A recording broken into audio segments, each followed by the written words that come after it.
सोचिए, अगर एक दिन आपको एक ऐसा दरवाजा मिल जाए जो किसी दूसरी दुनिया से कनेक्टेड हो और वहां से आप कोई भी चीजें या स्किल अपनी असली दुनिया में ला सकें। हमारी कहानी की शुरुआत में एक लड़की को कुछ गुंडे परेशान कर रहे होते हैं। तभी हमारी मुलाकात हमारे हीरो से होती है। वह उन गुंडों के खिलाफ आवाज उठाने की कोशिश करता है, लेकिन वो लोग उसे मोटा और बदसूरत कहकर बहुत मारते हैं। आखिरकार वहाँ पुलिस आ जाती है और वो गुंडे भाग जाते हैं। वो लड़की हीरो को उसकी मदद के लिए शुक्रिया कहती है, लेकिन हीरो कहता है कि वह बिल्कुल ठीक है और वहाँ से चला जाता है। हमें पता चलता है कि उसके दादाजी ने उसे हमेशा दयालु रहना और जरूरतमंदों की मदद करना सिखाया था। जब वह घर पहुँचता है तो हम देखते हैं कि उसके घर की दीवारों पर लोगों ने गालियां और भद्दे नाम लिखे हुए हैं। हमें यह भी पता चलता है कि बचपन से ही हर कोई उसे परेशान करता आ रहा है। यहाँ तक कि उसके माता पिता भी उसके साथ बहुत बुरा बर्ताव करते थे, क्योंकि उसके भाई बहन दिखने में सुंदर थे और वह बदसूरत था। मिडिल स्कूल में जाने के बाद उसकी जिंदगी और भी बुरी हो गई, क्योंकि वहाँ भी उसे रोज पीटा जाता था। बस उसके दादाजी ही थे जो उसका ख्याल रखते थे और हमेशा याद दिलाते थे कि दूसरों के प्रति दयालु रहने से ही उसे खुशी मिलेगी। कुछ समय बाद उसके दादाजी गुजर गए, लेकिन वह अपना घर और अपनी सारी जमा पूंजी हीरो के नाम कर गए। उसके माता पिता ने उस वसीयत को हथियाने की बहुत कोशिश की, लेकिन अंत में सब कुछ हीरो को ही मिला।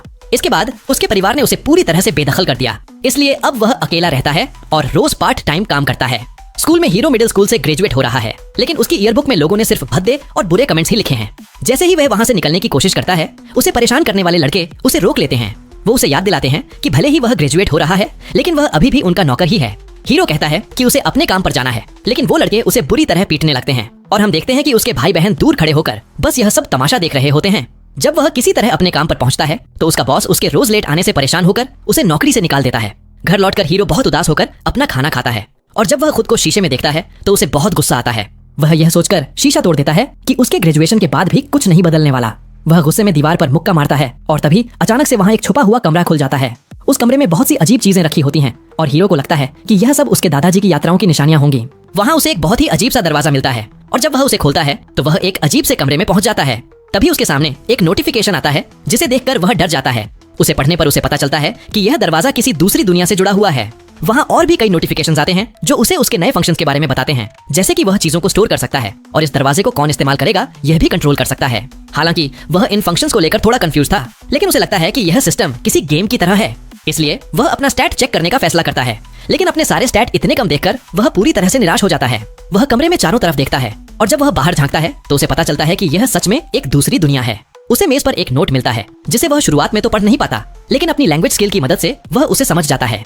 उसे पता चलता है कि इस घर का मालिक एक महान साधु था जो मरने वाला था, इसीलिए उसने यह घर ऐसे ही छोड़ दिया ताकि जिसे भी यह मिले वह इस घर और इसके अंदर की सारी चीजों का नया मालिक बन जाए। यह घर मैजिक से सुरक्षित किया गया है, इसीलिए कोई भी इसके अंदर जबरदस्ती नहीं घुस सकता। घर का मालिक बनने के साथ ही उसे अंदर बहुत सारे वेपन मिलते हैं और जब वह उन्हें ध्यान से देखता है तो उसे एहसास होता है कि वो बहुत ही खास और बेहद खतरनाक हैं। वह बाहर की तरफ देखता है और अपनी सोर्ड हवा में घुमाने की कोशिश करता है। वह गिर तो जाता है, लेकिन किसी तरह वह एक बेसिक सोर्ड स्किल सीख लेता है। यह सोचकर कि यह सब उसके काम आएगा, हीरो एक एक करके सभी वेपन के साथ ट्रेनिंग करता है। उसे पता चलता है कि ये सभी गॉड टियर की चीजें हैं और इसके साथ ही उसे कई सारी स्किल भी मिल जाती हैं। इतना सब होने के बाद भी उसका लेवल अभी भी एक पर ही अटका हुआ था और वह सोच में पड़ जाता है कि इसे कैसे बढ़ाया जाए। वह सारे वेपन अपने स्टोरेज में रख देता है, लेकिन तभी अचानक एक मॉन्स्टर उस पर अटैक कर देता है। हीरो पूरी तरह से डर जाता है, लेकिन फिर उसे याद आता है कि उसका घर पूरी तरह से सुरक्षित है। वह मॉन्स्टर लेवल 300 का एक खूंखार ओगर था और वह जादुई दीवार से जोर से टकराता है। वह एक पेड़ उखाड़कर उससे दीवार तोड़ने की कोशिश करता है, लेकिन कुछ नहीं होता। हीरो सोचता है कि उसे भी पलटवार करना चाहिए, इसलिए वह अपना भाला फेंकता है। वह भाला सीधे मॉन्स्टर के आर पार हो जाता है और एक ही स्ट्राइक में उसे किल कर देता है। वह भाला वापस हीरो के पास आ जाता है और वह मॉन्स्टर गायब हो जाता है, जिसके बाद वहाँ बहुत सारी लूट गिर जाती है। अचानक से हीरो लेवल 100 पर पहुंच जाता है और अपने स्टैट देखकर पूरी तरह हैरान रह जाता है। अपने सारे पॉइंट्स बांटने के बाद हीरो आज के लिए आराम करने का फैसला करता है। जैसे ही वह वहां से जाने लगता है, उसे एक कैश आउट का ऑप्शन दिखता है जो उस मॉन्स्टर से मिली चीजों को पैसों में बदल देता है। हीरो यह देखकर थोड़ा कंफ्यूज होता है, लेकिन खुशी खुशी उसे मान लेता है। उसी रात हीरो के शरीर में एक बहुत बड़ा बदलाव होने लगता है और वह पूरी तरह से बदल जाता है। जब वह सुबह उठता है तो पाता है कि उसका शरीर एकदम अलग हो गया है और उसके पुराने कपड़े अब उसे फिट नहीं आ रहे हैं। उसे समझ नहीं आ रहा था कि आखिर यह सब क्या हो रहा है। उसका शीशा तो पहले से ही टूटा हुआ था, इसलिए वह कुछ नए कपड़े ढूंढने का फैसला करता है। उस साधु के घर में कुछ जादुई कपड़े रखे थे जो अपने आप पहनने वाले के साइज के हिसाब से ढल जाते थे और कई सारे जादुई बोनस भी देते थे। हीरो उस साधु की पहचान के बारे में सोच ही रहा होता है कि तभी वह अपने बगीचे में चारों तरफ देखता है। अचानक से उस पर लेवल 200 का एक चालाक मॉन्स्टर अटैक कर देता है।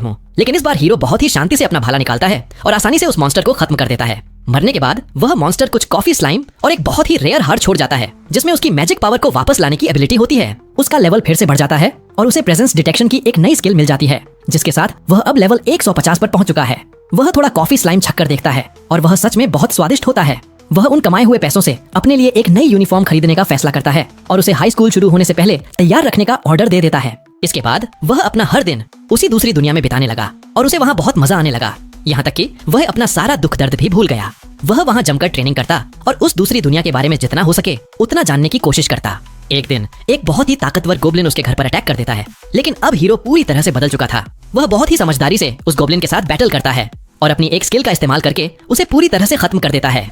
समय बीतता जाता है और हाई स्कूल का पहला दिन आ जाता है। वहाँ पहुँचते ही हर कोई उसकी तरफ खींचा चला आता है, यहाँ तक कि उसके भाई बहन भी उसे देखकर हैरान रह जाते हैं। क्लास में उसे परेशान करने वाले वो लड़के उसके पास आते हैं, लेकिन वो उसे पहचान नहीं पाते और उसे कोई नया स्टूडेंट समझ लेते हैं। जब वह उन्हें बताता है कि वह ही हीरो है तो हर कोई हैरान रह जाता है और किसी को भी उस पर विश्वास नहीं होता। जब वह बाथरूम जाता है तो अपने ट्रांसफॉर्मेशन के बाद पहली बार खुद को शीशे में देखकर वह पूरी तरह से चौंक जाता है। क्लास के बाद उसके भाई बहन उसके पास आते हैं और उससे पूछते हैं कि उसने ऐसा क्या किया जो वह इतना बदल गया। वो अभी भी उसे एक लूजर ही कह रहे थे, लेकिन तभी अचानक वहाँ एक शानदार लिमोजीन आकर रुकती है। उस गाड़ी में से वही लड़की निकलती है जिसे हीरो ने बचाया था और वह उसी को ढूंढ रही थी। हीरो सोच में पड़ जाता है कि वह कौन है। तब वह लड़की उसे याद दिलाती है कि कैसे उसने उसकी जान बचाई थी। हीरो हैरान होता है कि उसे उसका नाम कैसे पता, तो वह लड़की बताती है कि उसने ही उसके बारे में पता लगाया था क्योंकि वह उसे शुक्रिया कहना चाहती थी। वह अपना नाम काउरी बताती है और हीरो से पूछती है कि क्या वह ओसेई एकेडमी ज्वाइन करना चाहेगा। हीरो को याद आता है कि यह तो सुपर एलीट बच्चों की एकेडमी है। हमें पता चलता है कि काउरी स्टूडेंट काउंसिल की मेंबर है और उसके पिता उस एकेडमी के चेयरमैन हैं। हीरो इस ऑफर से बहुत खुश होता है, लेकिन उसे लगता है कि वह इतनी बड़ी एकेडमी में जाने लायक होशियार नहीं है। तभी उसका भाई बीच में टोकते हुए कहता है कि वो दोनों एकेडमी ज्वाइन करना चाहते हैं। उसका कहना था कि वो पढ़ाई और खेलकूद दोनों में हीरो से बहुत बेहतर हैं, लेकिन काउरी उन्हें साफ मना कर देती है क्योंकि वो हमारे हीरो की बेइज्जती कर रहे थे। काउरी उन्हें बताती है कि उसने उनके बारे में भी सारी जानकारी निकाल ली है और उसे पता है कि वो दोनों हीरो के साथ कितना बुरा बर्ताव करते आए हैं। फिर वह हीरो से कहती है कि उनकी एकेडमी सिर्फ पढ़ाई लिखाई पर नहीं बल्कि इंसान की पर्सनैलिटी पर ज्यादा जोर देती है, इसलिए उसका वहाँ एडमिशन लेने में कोई दिक्कत नहीं होगी। उसके साथ आए गार्ड्स सुझाव देते हैं कि उन्हें हीरो को एकेडमी दिखानी चाहिए, इसलिए काउरी उसका हाथ पकड़कर उसे अपने साथ ले जाती है और उसके भाई बहन बस मुंह ताकते रह जाते हैं कि यह सब क्या हो गया। वो लोग एकेडमी पहुंचते हैं जो कि बहुत ही मशहूर स्कूल था और वहाँ के सभी बच्चे पढ़ाई में बहुत तेज थे। वहाँ उसकी मुलाकात चेयरमैन सुकासा से होती है जो अपनी बेटी को बचाने के लिए हीरो को धन्यवाद देते हैं। हीरो कहता है कि यह कोई बहुत बड़ी बात नहीं थी, लेकिन काउरी कहती है कि उस दिन सिर्फ उसी ने उसकी मदद की थी। चेयरमैन सुकासा उसे स्कूल में एडमिशन लेने का न्योता देते हैं और उसकी बेटी की मदद करने के बदले में उसकी पूरी फीस माफ करने का भी ऑफर देते हैं। लेकिन हीरो अभी भी थोड़ा झिझक रहा था क्योंकि उसे लगता था कि वह वहाँ फिट नहीं हो पाएगा क्योंकि वहाँ सिर्फ बहुत ही होशियार बच्चों को ही लिया जाता है। चेयरमैन सुकासा उसे समझाते हैं कि होशियार लोग भी बस आम इंसान ही होते हैं, बस उन्होंने कम समय में सही तरीके से कड़ी मेहनत करना सीख लिया होता है। लेकिन हीरो को लगता है कि उन बच्चों में पैदाइशी टैलेंट होता है। तब चेयरमैन सुकासा उसे बताते हैं कि हर इंसान में अपना एक अलग टैलेंट होता है और चुनौतियों का सामना करने और जिंदगी को मजे से जीने पर उसे भी अपना टैलेंट मिल ही जाएगा। वो कहते हैं कि वह अभी बहुत जवान है, इसलिए वो हीरो को एक दिन के लिए स्कूल में क्लास अटेंड करके देखने का सुझाव देते हैं। तभी सावादा नाम की एक टीचर अंदर आती है जिसे चेयरमैन सुकासा एक बहुत ही जानी मानी साइंटिस्ट बताते हैं, लेकिन उनकी क्लास बहुत मशहूर होती है और बच्चों को सब कुछ आसानी से समझ आ जाता है। हीरो अपनी पहली क्लास के लिए तैयार होता है और उसे डर लगता है कि कहीं यह सब उसके सिर के ऊपर से न निकल जाए, लेकिन फिर वह सोचता है कि उसके पुराने स्कूल से बुरा तो यहाँ कुछ हो ही नहीं सकता। उसे क्लास के अंदर बुलाया जाता है और वह सबको अपना नाम बताता है, लेकिन सभी स्टूडेंट्स उसे देखकर पूरी तरह से सन्न रह जाते हैं। उसे लगने लगता है कि पता नहीं वो लोग उसके बारे में क्या सोच रहे होंगे, लेकिन असल में वो सभी उसके इतने हैंडसम दिखने की वजह से हैरान थे। वह पीछे जाकर एक सीट पर बैठ जाता है और अपने बगल में बैठी लड़की के साथ किताब शेयर करता है, लेकिन वह लड़की उससे थोड़े रूखेपन से बात करती है जिससे हीरो को लगता है कि वह अभी से उससे नफरत करने लगी है। उधर काउरी सोच रही होती है कि क्या हीरो इस क्लास में ढल पाएगा। जैसे जैसे क्लास आगे बढ़ती है उसे एहसास होता है कि यह क्लास भी काफी नॉर्मल है, बस यहाँ के बच्चे पढ़ाई में कुछ ज्यादा ही एक्टिव और शामिल रहने वाले हैं। ब्रेक के दौरान कई सारे स्टूडेंट्स उसके पास आकर उससे दोस्ती करने की कोशिश करते हैं और उससे पूछते हैं कि क्या वह कोई मॉडल है या उसकी कोई गर्लफ्रेंड है। तभी रियो नाम का एक स्टूडेंट उन लोगों को रोक देता है और हीरो को लंच करने के लिए कैफेटेरिया ले जाता है। हीरो वहाँ का मेन्यू देखकर हैरान रह जाता है और ऊपर से सब कुछ एकदम फ्री था। उसे लगता है कि जैसे वह कोई सपना देख रहा हो। वो लोग शिंगो नाम के एक और स्टूडेंट के साथ बैठ जाते हैं और एनिमे के बारे में बातें करने लगते हैं। हीरो को यह देखकर बहुत ताज्जुब होता है कि ये लोग भी बिल्कुल उसी की तरह हैं। खाना खाते वक्त वह ध्यान देता है कि हर कोई उसी की तरफ देख रहा है। उसे लगता है कि शायद सब उसे इसीलिए घूर रहे हैं क्योंकि उसने अलग यूनिफॉर्म पहनी हुई है। शिंगो उससे पूछता है कि क्या वह किसी क्लब का हिस्सा है, तो हीरो मना कर देता है। रियो भी किसी क्लब में नहीं था, लेकिन इसलिए क्योंकि वह हर तरह के खेलों में माहिर है और उसे समझ नहीं आता कि वह कौन सा एक खेल चुने। शिंगो बताता है कि वह गेमिंग क्लब का मेंबर है। हीरो यह सुनकर हैरान होता है कि क्या स्कूल में गेमिंग कंसोल लाने की इजाजत है, लेकिन शिंगो कहता है कि जब तक वो लोग क्लास के बीच में नहीं खेलते तब तक कोई दिक्कत नहीं है। वीडियो गेम्स के बारे में बात करते हुए हीरो उनके साथ काफी घुल मिल जाता है। दिन के आखिर में वह चेयरमैन सुकासा से मिलता है और मानता है कि आज का दिन उसके लिए बहुत अच्छा रहा। हीरो फैसला करता है कि वह इसी स्कूल में पढ़ेगा जब वह कमरे से बाहर निकलता है तो उसकी मुलाकात काउरी से होती है। वह पूछती है कि क्या वह स्कूल ज्वाइन कर रहा है और उसका फैसला सुनकर वह बहुत खुश होती है। काउरी उसे स्कूल के बाद अपने साथ चलने के लिए पूछती है और वो दोनों एक बहुत ही मशहूर जगह पर कुछ दुकानों में घूमने जाते हैं। हीरो सोचता है कि क्या काउरी अपने दोस्तों के साथ भी यहीं घूमने आती है, लेकिन वह बताती है कि वह ज्यादा बाहर नहीं घूमती क्योंकि लोग उसके परिवार और उसके पिता की वजह से उससे बात करने में हिचकिचाते हैं। लेकिन वह कहती है कि हीरो उन सब से बिल्कुल अलग है। ये सुनकर हीरो थोड़ा नर्वस हो जाता है। तभी वो लोग एक क्रेप की दुकान पर जाने का फैसला करते हैं। वहाँ की कीमतों को देखकर हीरो सोचता है कि अच्छा हुआ जो उसने दूसरी दुनिया से थोड़े पैसे कैश आउट कर लिए थे। जब वो क्रेप खाते हैं तो उन्हें बहुत मजा आता है और हीरो और भी कई फ्लेवर ट्राई करना चाहता था, लेकिन तभी उसे याद आता है कि अगर उसने ज्यादा खा लिया तो वह फिर से अपने पुराने मोटे रूप में वापस आ जाएगा। वह काउरी से पूछता है कि जब वह इतना बदल गया है तो उसने उसे कैसे पहचाना। काउरी मुस्कुराकर कहती है कि भले ही वह थोड़ा पतला हो गया है लेकिन उसकी आंखें आज भी बिल्कुल वैसी ही हैं, क्योंकि वह अलग फ्लेवर चखना चाहता था। इसीलिए काउरी उसे अपने क्रेप में से एक बाइट खाने को कहती है। हीरो एक बाइट खा तो लेता है लेकिन उसे थोड़ी शर्म भी आ रही होती है। तभी काउरी को एहसास होता है कि वह कैसा महसूस कर रहा है, इसलिए हीरो भी उसे अपने क्रेप में से एक बाइट ऑफर करता है। काउरी भी थोड़ी झिझक के साथ एक बाइट खा लेती है। वहाँ खड़ी कुछ लड़कियां उन दोनों को देखकर सोच रही होती हैं कि वो दोनों साथ में कितने क्यूट लग रहे हैं। उसी रात हीरो फैसला करता है कि वह फिर से उस दूसरी दुनिया में जाएगा। वह पूरी तरह से अपना आर्मर पहन लेता है और अंदर जाकर वहाँ के मॉन्स्टर का सामना करता है। भले ही वह अंदर से डरा हुआ था लेकिन वह उन सबको काट कर रख देता है। इसके बाद वह देखता है कि उसका लेवल 235 तक पहुंच गया है, लेकिन उसे एहसास होता है कि अब उसका लेवल बढ़ने की स्पीड काफी कम हो गई है। इसलिए वह अपने घर से बाहर निकलकर कुछ और ताकतवर मॉन्स्टर ढूंढने का फैसला करता है। अपनी एकेडमी के समय को याद करते हुए हीरो अब कोई नया चैलेंज ढूंढना चाहता था, लेकिन जैसे ही वह अपने गेट से बाहर निकलता है उसे अचानक किसी के चीखने की आवाज सुनाई देती है। वह तुरंत अपना भाला निकालता है और आवाज की तरफ दौड़ पड़ता है। वहाँ वह देखता है कि बहुत सारे सैनिकों को बड़ी ही बेरहमी से मार दिया गया है। उसकी नजर एक मॉन्स्टर पर पड़ती है जो कि लेवल 200 का एक गोब्लिन जनरल था। हीरो को समझ आ जाता है कि यह बहुत खतरनाक है, लेकिन तभी उसे उस गोब्लिन के पीछे एक लड़की दिखाई देती है। वह तुरंत अपना भाला उसकी तरफ फेंकता है, लेकिन वह गोब्लिन उसे रोक लेता है। उसी पल हीरो हवा से जोरदार लात मारते हुए नीचे आता है और उस गोब्लिन को हरा देता है। वह जैसे ही उस लड़की की तरफ मुड़ता है वह लड़की चिल्लाकर उसे सावधान करती है, क्योंकि उसके पीछे एक और गोब्लिन खड़ा था। गोब्लिन के वार से हीरो दूर जाकर गिरता है और उसे समझ आ जाता है कि यह गोब्लिन पहले वाले से ज्यादा ताकतवर और तेज है। लेकिन हीरो हार नहीं मानता, क्योंकि उसे पता था कि उसके पास और भी कई ताकतें हैं। वह अपने भाले के सहारे उछलकर उस गोब्लिन के ऊपर से कूदता है और तुरंत अपनी धनुष बाण निकालकर उस पर तीरों की बारिश कर देता है। फिर वह तेजी से अपनी सोर्ड निकालता है और उस गोब्लिन को बीच में से चीरकर 2 टुकड़ों में बांट देता है। वह उस लड़की के पास जाकर उसे चेक करता है और सोचता है कि क्या इस दुनिया में और भी इंसान रहते हैं, लेकिन वो लड़की बेहोश हो जाती है और हीरो को कुछ आदमियों के आने की आवाज सुनाई देती है। इसलिए वो उनसे बचने के लिए अपनी इनविजिबिलिटी स्किल का इस्तेमाल करता है। वहाँ कुछ नाइट्स उस लड़की को ढूंढते हुए आते हैं और हमें पता चलता है कि वह लड़की असल में एक राजकुमारी है जिसका नाम लेक्सिया है। अपने घर वापस आकर हीरो उसी घटना के बारे में सोचता रहता है कि क्या वह लड़की ठीक होगी, लेकिन फिर उसे याद आता है कि वहाँ कुछ नाइट्स उसकी मदद के लिए आ गए थे, इसलिए वो लड़की सुरक्षित ही होगी। अपनी शर्ट की तरफ देखकर उसे लगता है कि अब उसे कुछ नए कपड़े खरीद लेने चाहिए, क्योंकि उसने दूसरी दुनिया से काफी अच्छे पैसे कमा लिए थे। हम देखते हैं कि हीरो मॉल में घूम रहा है और आसपास के लोग उसे घूर रहे हैं। उन्हें लग रहा है कि वह जरूर कोई बहुत बड़ा एक्टर या मॉडल होगा। उसकी शर्ट जादुई थी, जिसकी वजह से वह हमेशा साफ रहती थी, लेकिन फिर भी वह कुछ नए कपड़े लेना चाहता था ताकि वह रोज एक जैसा ना दिखे। इस बीच हम देखते हैं कि एक डायरेक्टर किसी दूसरे आदमी पर बुरी तरह चिल्ला रहा होता है। वह आदमी शो नाम के एक मशहूर मॉडल का मैनेजर था, लेकिन शो अभी तक उनके शूट के लिए नहीं पहुंचा था। मैनेजर के पास शो का कॉल आता है और वह बताता है कि वह रास्ते में ही है, लेकिन डायरेक्टर इस बात पर भड़क जाता है क्योंकि शो उन सभी लोगों के समय की कोई कद्र नहीं कर रहा था जो शूट के लिए पूरी तरह से तैयार थे, खासकर उनकी दूसरी मॉडल म्यू, जो सुबह से उसका इंतजार कर रही थी। उनके फोटोशूट का मेन थीम एक कपल पर आधारित था, इसलिए शो के बिना शूटिंग करना नामुमकिन था। डायरेक्टर सोचने लगता है कि अब उन्हें क्या करना चाहिए, और क्योंकि हर कोई शूटिंग शुरू होने का इंतजार कर रहा था, वह मॉल में ही किसी नए मॉडल को ढूंढने का फैसला करता है। उधर जब हीरो शॉपिंग कर रहा होता है तो कपड़ों की इतनी सारी वैरायटी देखकर वह कंफ्यूज हो जाता है। तभी कुछ लड़कियां उसके पास आती हैं और उसे लगता है कि शायद ये कोई सेल्समैन की तरकीब है।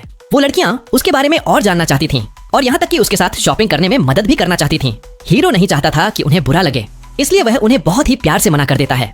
वो लड़कियां यह देखकर पूरी तरह सन्न रह जाती हैं और उसके पीछे पागल होने लगती हैं। लेकिन हीरो मन ही मन सोच रहा होता है कि क्या उसने उन्हें सही तरीके से मना किया या नहीं। उधर डायरेक्टर एक नए चेहरे को ढूंढने के लिए बहुत परेशान हो रहा था, लेकिन वह अपने असिस्टेंट से कहता है कि वो लोग हार नहीं मान सकते। तभी वो लोग हीरो के पास से गुजरते हैं और डायरेक्टर उसे देखते ही समझ जाता है कि यही वो लड़का है जिसकी उन्हें तलाश है। वो लोग हीरो के पास जाते हैं और डायरेक्टर उसे अपनी सारी परेशानी बताता है। हीरो यह सब करने से काफी घबरा रहा था, लेकिन वह उन सभी लोगों के बारे में सोचता है जो उस शूट के लिए उसका इंतजार कर रहे थे। इसलिए आखिर में वह उनके लिए मॉडल बनने के लिए तैयार हो जाता है और उस शूट में वह उस लड़की के बॉयफ्रेंड की तरह एक्टिंग करता है। अलग अलग कपड़ों और पोज में फोटो लेते हुए डायरेक्टर हीरो से कहता है कि वह और ज्यादा हॉट और सेक्सी दिखे, लेकिन हीरो को यह समझने में थोड़ी मुश्किल हो रही थी। तब म्यू उसे बताती है कि पहली बार के हिसाब से वह बहुत अच्छा कर रहा है और हीरो उसकी खूबसूरती देखकर एकदम खो सा जाता है। वह उसे बचाने के लिए शुक्रिया कहती है, लेकिन हीरो ध्यान देता है कि वह उसके थोड़ा और करीब आ रही है। डायरेक्टर नोटिस करता है कि हीरो कैमरे के सामने थोड़ा अकड़ा हुआ लग रहा है। वो लोग अपनी अगली लोकेशन पर जाते हैं और हीरो म्यू को देखकर बहुत इंप्रेस होता है।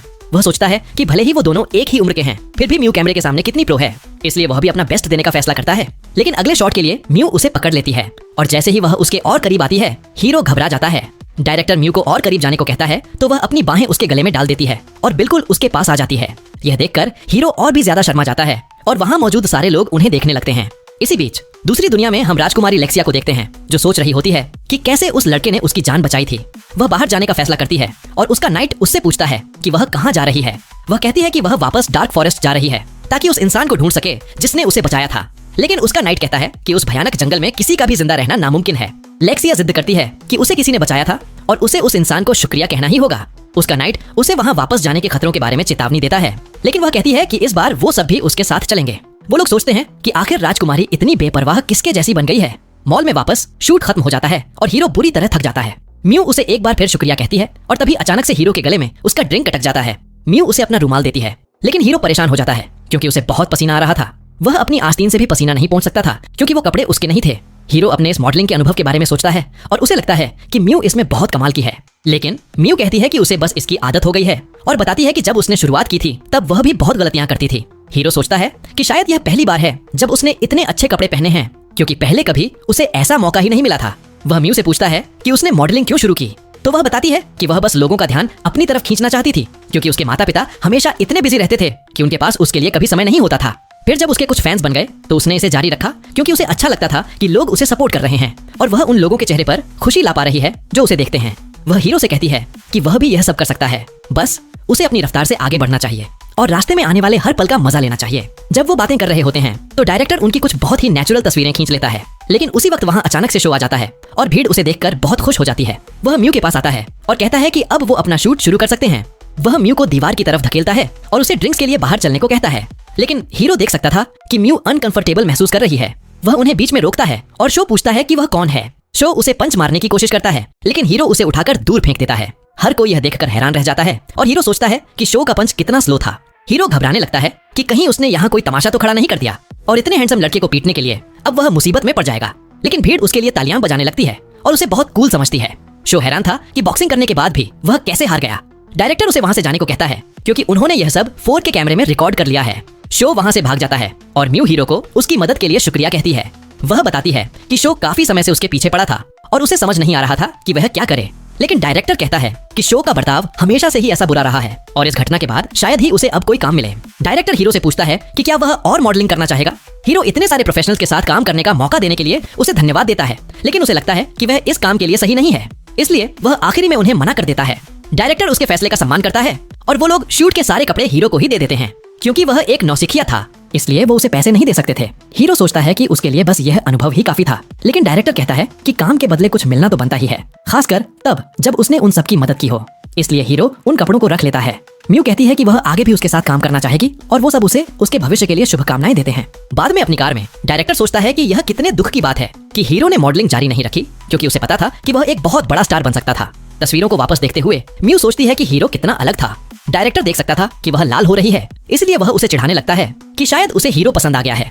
हीरो अपना वार्डरोब सेट करता है और अपने सारे नए कपड़े पैक करता है। हम देखते हैं कि उसकी तस्वीर हर जगह मॉडलिंग एजेंसीज तक पहुंच चुकी है और सब सोच रहे हैं कि यह लड़का आखिर है कौन। हम एक औरत को देखते हैं जो उसे साइन करने के लिए पागल हो रही है और अपने आदमी को हुक्म देती है कि वह उसे सबसे पहले ढूंढ निकाले। उसने देखा था कि कैसे एक नौसिखिया होने के बावजूद वह म्यू के सामने इतने कॉन्फिडेंस के साथ खड़ा था, इसलिए उसने ठान लिया था कि वह उसे अपने हाथ से जाने नहीं देगी। इसी बीच दूसरी दुनिया में हम लेक्सिया के नाइट्स को कुछ गोब्लिन्स से लड़ते हुए देखते हैं। नाइट्स को काफी मुश्किल हो रही थी और तभी अचानक एक गोब्लिन लेक्सिया के पीछे आ जाता है, लेकिन तभी हीरो वहाँ आ जाता है और उस गोब्लिन को मार गिराता है। वो सब उसे देखकर हैरान रह जाते हैं और हीरो बड़ी ही आसानी से बाकी के गोब्लिन्स को भी मार देता है। लेक्सिया उसे अपने सामने सच में देखकर बहुत खुश होती है। हीरो एक घायल नाइट का इलाज करता है और लेक्सिया उसके पास आकर कहती है कि वह डार्क फॉरेस्ट में इसलिए आई थी क्योंकि उसे उससे कुछ कहना था। हीरो सोचता है कि उसे क्या काम हो सकता है, लेकिन तभी वह अचानक से पूछ लेती है कि क्या वह उससे शादी करेगा। यह सुनकर वहाँ मौजूद हर कोई सन्न रह जाता है। उसका नाइट सोच में पड़ जाता है कि वह क्या कह रही है और उसे याद दिलाता है कि वह एक राजकुमारी है। वह कहता है कि वो लोग हीरो के बारे में कुछ नहीं जानते, लेकिन लेक्सिया जिद करती है कि उसे पहली नजर में ही प्यार हो गया है। वो दोनों आपस में बहस करने लगते हैं, लेकिन हीरो उन्हें बीच में रोकते हुए कहता है कि यह जंगल बहुत खतरनाक है, इसलिए वह उन्हें अपने घर ले जाने का न्योता देता है, जिससे वो सब बहुत हैरान होते हैं कि वह सच में इस जंगल में रहता है। वो सब उसका घर देखकर दंग रह जाते हैं। वह नाइट अपना नाम ओवेन बताता है, जो कि अर्जेलियन नाइट्स का कैप्टन था। वह लेक्सिया को अर्जेलिया की पहली राजकुमारी बताता है, और यह भी कि गद्दी पर बैठने वालों में उसका नंबर दूसरा है। लेक्सिया उसे एक बार फिर बचाने के लिए धन्यवाद कहती है, यह जानने के बाद कि वह एक राजकुमारी है। हीरो को अपने बर्ताव को लेकर थोड़ी चिंता होने लगती है, लेकिन वो लोग उससे कहते हैं कि वह परेशान ना हो, क्योंकि यह कोई ऑफिशियल द्वारा नहीं है और वह उन सबका रखवाला है। हीरो अपना नाम बताता है, लेकिन उन्हें उसका नाम थोड़ा अजीब लगता है और वो सोचते हैं कि शायद वह किसी दूसरे देश से है। लेक्सिया ख्यालों में खो जाती है कि शायद वह किसी और देश का राजकुमार होगा, लेकिन ओवेन को कुछ और ही चिंता सता रही होती है। ओवेन बताता है कि वो लोग उसे ही ढूंढने आए थे, क्योंकि जब उसने पहली बार लेक्सिया को बचाया था तब उसे शुक्रिया कहने का मौका नहीं मिला था। लेक्सिया कहती है कि उस दिन के बाद से वह बस उसी के बारे में सोच रही है और ऐसा उसे पहली बार महसूस हुआ है। वह एक बार फिर से उससे शादी के लिए पूछती है। हीरो यह सुनकर पूरी तरह से घबरा जाता है और सोचता है कि यह शादी का प्रपोजल कुछ ज्यादा ही जल्दी आ गया। इससे राजकुमारी को लगता है कि प्यार इतना आसान नहीं हो सकता। उसने जितनी भी रोमांटिक कहानियां पढ़ी थीं, उनके हिसाब से प्यार में रुकावटें तो आनी ही चाहिए, और अगर सब कुछ इतनी आसानी से हो गया तो बहुत बोरिंग हो जाएगा। इसलिए वह पूछती है कि क्या वो दोस्त बनकर शुरुआत कर सकते हैं। अपने पुराने अनुभवों को याद करके हीरो थोड़ा नर्वस हो जाता है, लेकिन वह उसका दोस्त बनने के लिए मान जाता है। ओवेन बताता है कि उनके यहाँ आने की एक और वजह भी है। राजा चाहते हैं कि हीरो उनके शाही महल में आए ताकि राजा खुद उसे पर्सनली धन्यवाद दे सके। हीरो थोड़ा हिचकिचाता है, लेकिन ओवेन कहता है कि यह राजा का आदेश है और वह तब तक वहां से नहीं जा सकता जब तक कि हीरो हाँ न कर दे। इसलिए मजबूरन हीरो को यह न्योता मानना ही पड़ता है। ओवेन बताता है कि आने जाने में उन्हें करीब 5 दिन लग जाएंगे, लेकिन हीरो सोचता है कि इससे उसके नए स्कूल के पहले दिन में रुकावट आ जाएगी, इसलिए वह मिलने के इस समय को थोड़ा आगे बढ़ाने के लिए कहता है। ओवेन कहता है कि वो खुशी खुशी उसका इंतजार कर लेंगे और जब भी वह आना चाहे आ सकता है। वो लोग वहाँ से विदा लेते हैं और लेक्सिया उससे कहती है कि वह तैयार रहे, क्योंकि अगली बार जब वो मिलेंगे तो वह उसका दिल जीत लेगी। कहीं दूर शाही राजधानी में हम देखते हैं कि एक आदमी लेक्सिया को मारने के नाकाम प्लान के बारे में रिपोर्ट दे रहा है। वहाँ एक नकाबपोश आदमी होता है और हमें पता चलता है कि उसी ने लेक्सिया के पीछे हत्यारे भेजे थे, लेकिन वो हत्यारे डार्क फॉरेस्ट में चले गए और वहाँ के मॉन्स्टर ने उन्हें मार डाला। वह नकाबपोश आदमी सोच में पड़ जाता है कि लेक्सिया बिना हथियारों के जिंदा वापस कैसे आ गई, और अपने आदमी को चेतावनी देता है कि अगली बार वह फेल नहीं होना चाहिए। वह अपना नकाब उतारता है, जिससे उसका बिगड़ा हुआ चेहरा दिखाई देता है। हमें पता चलता है कि वह शाही परिवार का ही हिस्सा है और वह लेक्सिया से अपना बदला लेने की कसम खाता है। हीरो के घर में वह कैलेंडर पर वह तारीख मार्क करता है जब उसे राजा से मिलने जाना है। वह अपनी नई यूनिफॉर्म पहनता है और एकेडमी में अपना पहला दिन शुरू करने के लिए निकल पड़ता है। जब वह चलता है तो हर कोई उसे घूरता है। उन्हें लगता है कि वह कोई बहुत मशहूर मॉडल होगा। जब वह पहुंचता है तो डायरेक्टर उसका स्वागत करता है, लेकिन माफी मांगते हुए कहता है कि उसके पास बात करने का समय नहीं है। वह हीरो से कहता है कि वह बस स्कूल में मजे करे। क्लास में हीरो को एक पक्के स्टूडेंट के तौर पर मिलवाया जाता है और हम रियो और शिंगो को देखते हैं, जो उसे देखकर बहुत खुश होते हैं। सीन एक सॉकर गेम पर जाता है और हम रॉय नाम के एक स्टूडेंट से मिलते हैं। वह एक गोल करता है और सारी लड़कियां उसके लिए चीयर करती हैं। हीरो साइड लाइन से खड़े होकर यह सब देख रहा होता है और रॉय की स्किल से बहुत इंप्रेस होता है। तभी काइडे नाम की एक लड़की उसके पास आती है और पूछती है कि वह गेम क्यों नहीं खेल रहा। हीरो बताता है कि अभी तक उसे उसके जिम के कपड़े नहीं मिले हैं। हम रॉय को देखते हैं जो अकेले ही सामने वाली टीम से भिड़ रहा है, लेकिन वह उन्हें चकमा देकर बॉल अपने साथी अकीरा को पास कर देता है। अकीरा गोल की तरफ दौड़ता है और अपना स्पेशल मूव इस्तेमाल करने की तैयारी करता है, लेकिन उसे गलती हो जाती है और वह बॉल सीधा काइडे की तरफ किक कर देता है। हालांकि हीरो उस बॉल को रोक लेता है और इसी बीच एक गोल भी कर देता है। हर कोई हैरान रह जाता है कि वह इतनी तेजी से कैसे मूव कर सकता है। वह काइडे को चेक करता है कि कहीं उसे चोट तो नहीं लगी, लेकिन वह तो उसकी रफ्तार देखकर सन्न रह गई थी। अकीरा दौड़कर माफी मांगने आता है और कसम खाता है कि वह काइडे का नौकर बन जाएगा, लेकिन काइडे कहती है कि वह ठीक है और उसे मना कर देती है। रियो अकीरा का पक्ष लेते हुए कहता है कि वह बस थोड़ा अजीब है। अकीरा उन दोनों को बचाने के लिए रियो को धन्यवाद देता है। बाद में हम काओरी को देखते हैं जो जिम क्लास के लिए कपड़े बदलने जा रही है। सारी लड़कियां हीरो के बारे में बातें कर रही होती हैं और सोचती हैं कि वह किसी राजकुमार जैसा है। काइडे उसे सारी बातें बताती है और लड़कियों को लगता है कि उसकी कोई गर्लफ्रेंड तो जरूर होगी, क्योंकि वह इतना कूल है। लेकिन काओरी और काइडे दोनों पक्के तौर पर कहती हैं कि अभी तक ऐसा कुछ भी कंफर्म नहीं है। अपनी अगली क्लास के दौरान हीरो फील्ड पर खड़ी काओरी को देखकर हाथ हिलाता है, लेकिन तभी अचानक कुछ गुंडे अपनी मोटर बाइक्स पर वहां घुस आते हैं। वो लड़कियों को घेर लेते हैं और अपने बैट हवा में घुमाने लगते हैं। सारे स्टूडेंट्स ये तमाशा देखने लगते हैं। वो लोग पहचान जाते हैं कि यह रेड ओगर्स नाम का एक ग्रुप है, जो इलाके का सबसे खतरनाक गुंडों का गैंग है। हीरो भी उन्हें पहचान लेता है और देखता है कि उसके भाई बहन भी उसी ग्रुप के साथ हैं। काओरी पूछती है कि वो लोग उनके स्कूल में क्या कर रहे हैं। तभी हीरो का भाई योटा उसकी तरफ इशारा करके बताता है कि यही डायरेक्टर की बेटी है। काओरी उन दोनों को पहचान लेती है और वो कहते हैं कि वो यहाँ उससे बदला लेने आए हैं, क्योंकि उसने उन्हें नीचा दिखाया था और हीरो को एकेडमी में एडमिशन दे दिया था। काओरी उन्हें चेतावनी देती है कि पुलिस रास्ते में है, लेकिन हीरो की बहन सारा सोचती है कि पुलिस के आने से पहले उनके पास काफी समय है, इसलिए बदला लेने के लिए वो उसे किडनैप करने का प्लान बनाते हैं। गुंडे उसे घेर लेते हैं और हालात बहुत खराब लग रहे थे। हीरो उसे बचाना तो चाहता है, लेकिन उसके पैर कांप रहे होते हैं। भले ही उसने दूसरी दुनिया में इससे भी कई गुना ज्यादा ताकतवर दुश्मनों का सामना किया था, लेकिन इन गुंडों को सामने देखकर वह अंदर से डर गया था। उसके दोस्त उसे घबराते हुए देखकर परेशान हो जाते हैं, लेकिन वह किसी तरह खुद को संभाल लेता है। वह खिड़की खोलता है और सीधा नीचे कूद जाता है, जिससे सब लोग शॉक हो जाते हैं क्योंकि वो लोग चौथी मंजिल पर थे। लेकिन हीरो बिना किसी हथियार के बिल्कुल सही सलामत नीचे लैंड करता है। वह सीधा उस लड़के इराकी के पास जाता है जो उसे पुराने स्कूल में परेशान करता था। इराकी कहता है कि अब उसे सबक सिखाने का समय आ गया है। वह अपने लड़कों को हीरो पर अटैक करने के लिए भेजता है, लेकिन हीरो बड़ी ही आसानी से उनके सारे अटैक से बच जाता है और एक ही पल में उन सब के हथियार छीन लेता है।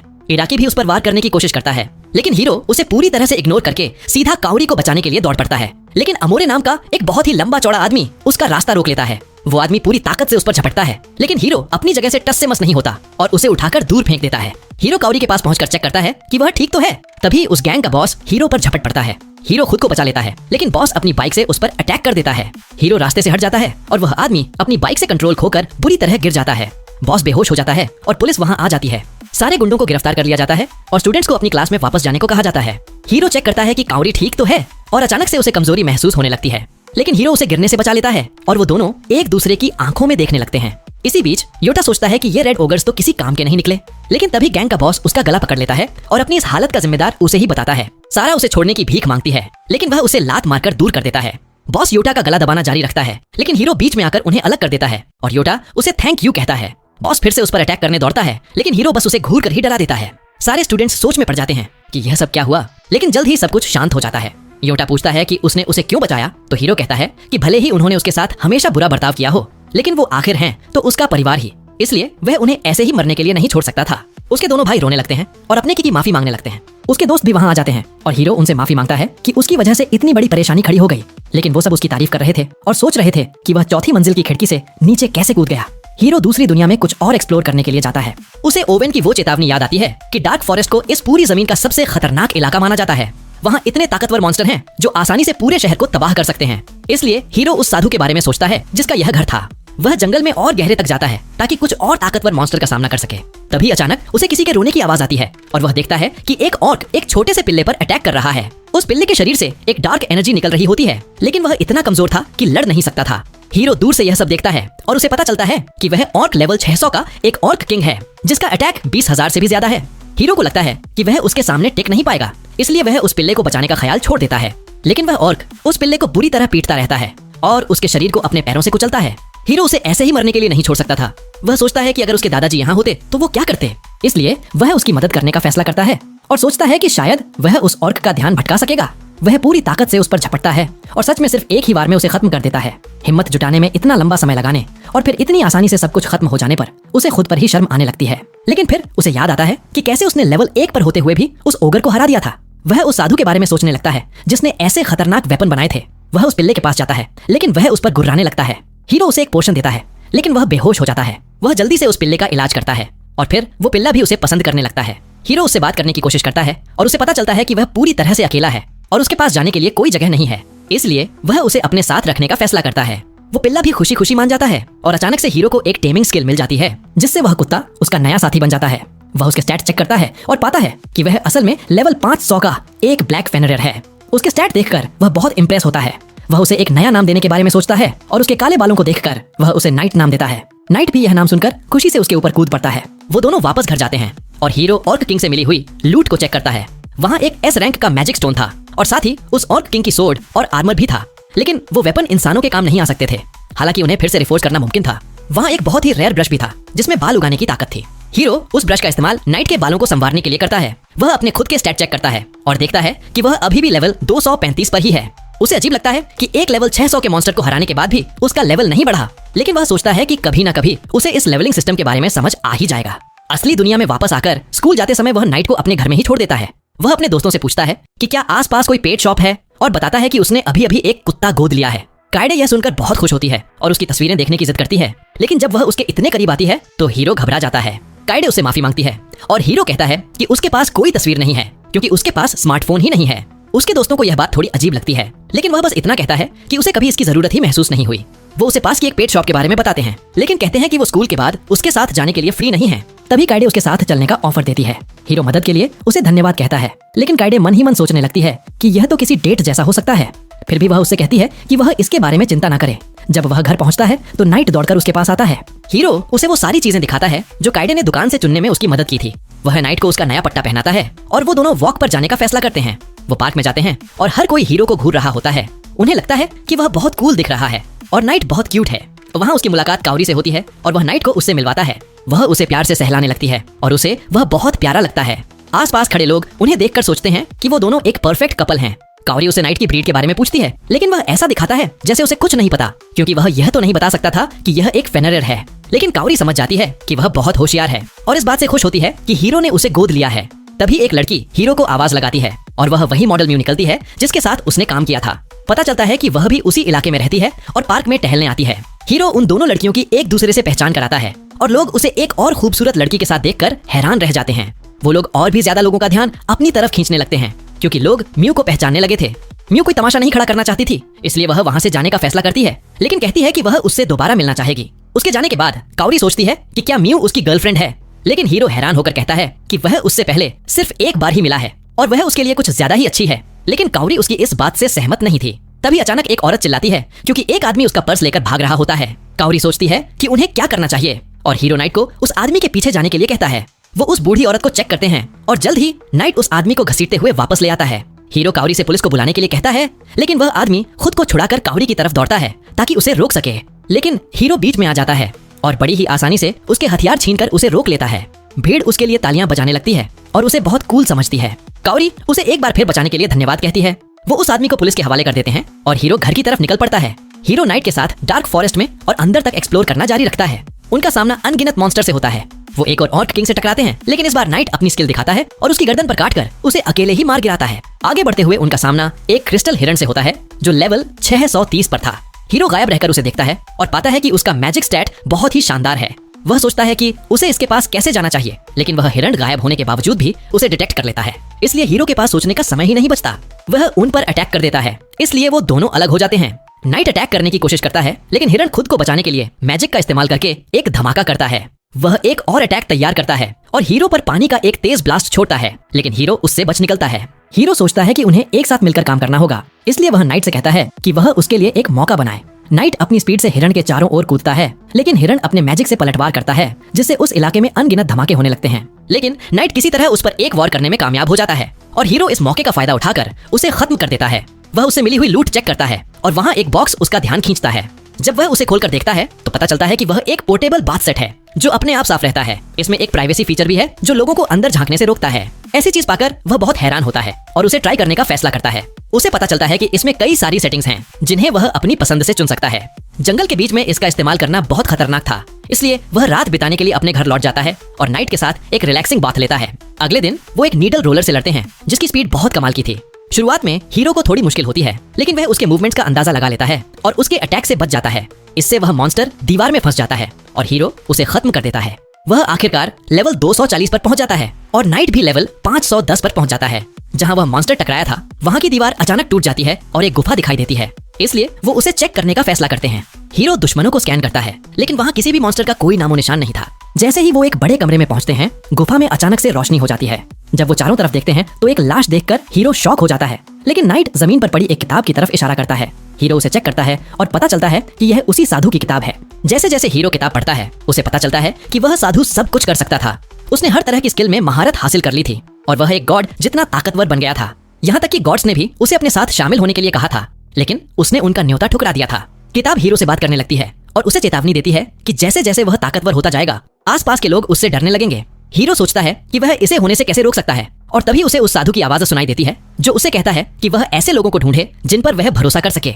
साधु उससे पूछता है कि क्या वह कुछ जानना चाहता है और हीरो मैजिक सीखने के लिए कहता है। इसलिए साधु उस किताब को मैजिक के बारे में अपनी सारी जानकारी से भर देता है, लेकिन वह बताता है कि हीरो मैजिक का इस्तेमाल नहीं कर सकता क्योंकि उसके शरीर में जादुई सर्किट्स नहीं है, क्योंकि वह किसी दूसरी दुनिया से है। हालांकि साधु अपने खुद के जादुई सर्किट्स हीरो को देने का फैसला करता है और उसे खुशियां ढूंढने और एक अच्छी जिंदगी जीने के लिए कहता है। हीरो अपने घर लौटता है और किताब से मैजिक का इस्तेमाल करना सीखने लगता है।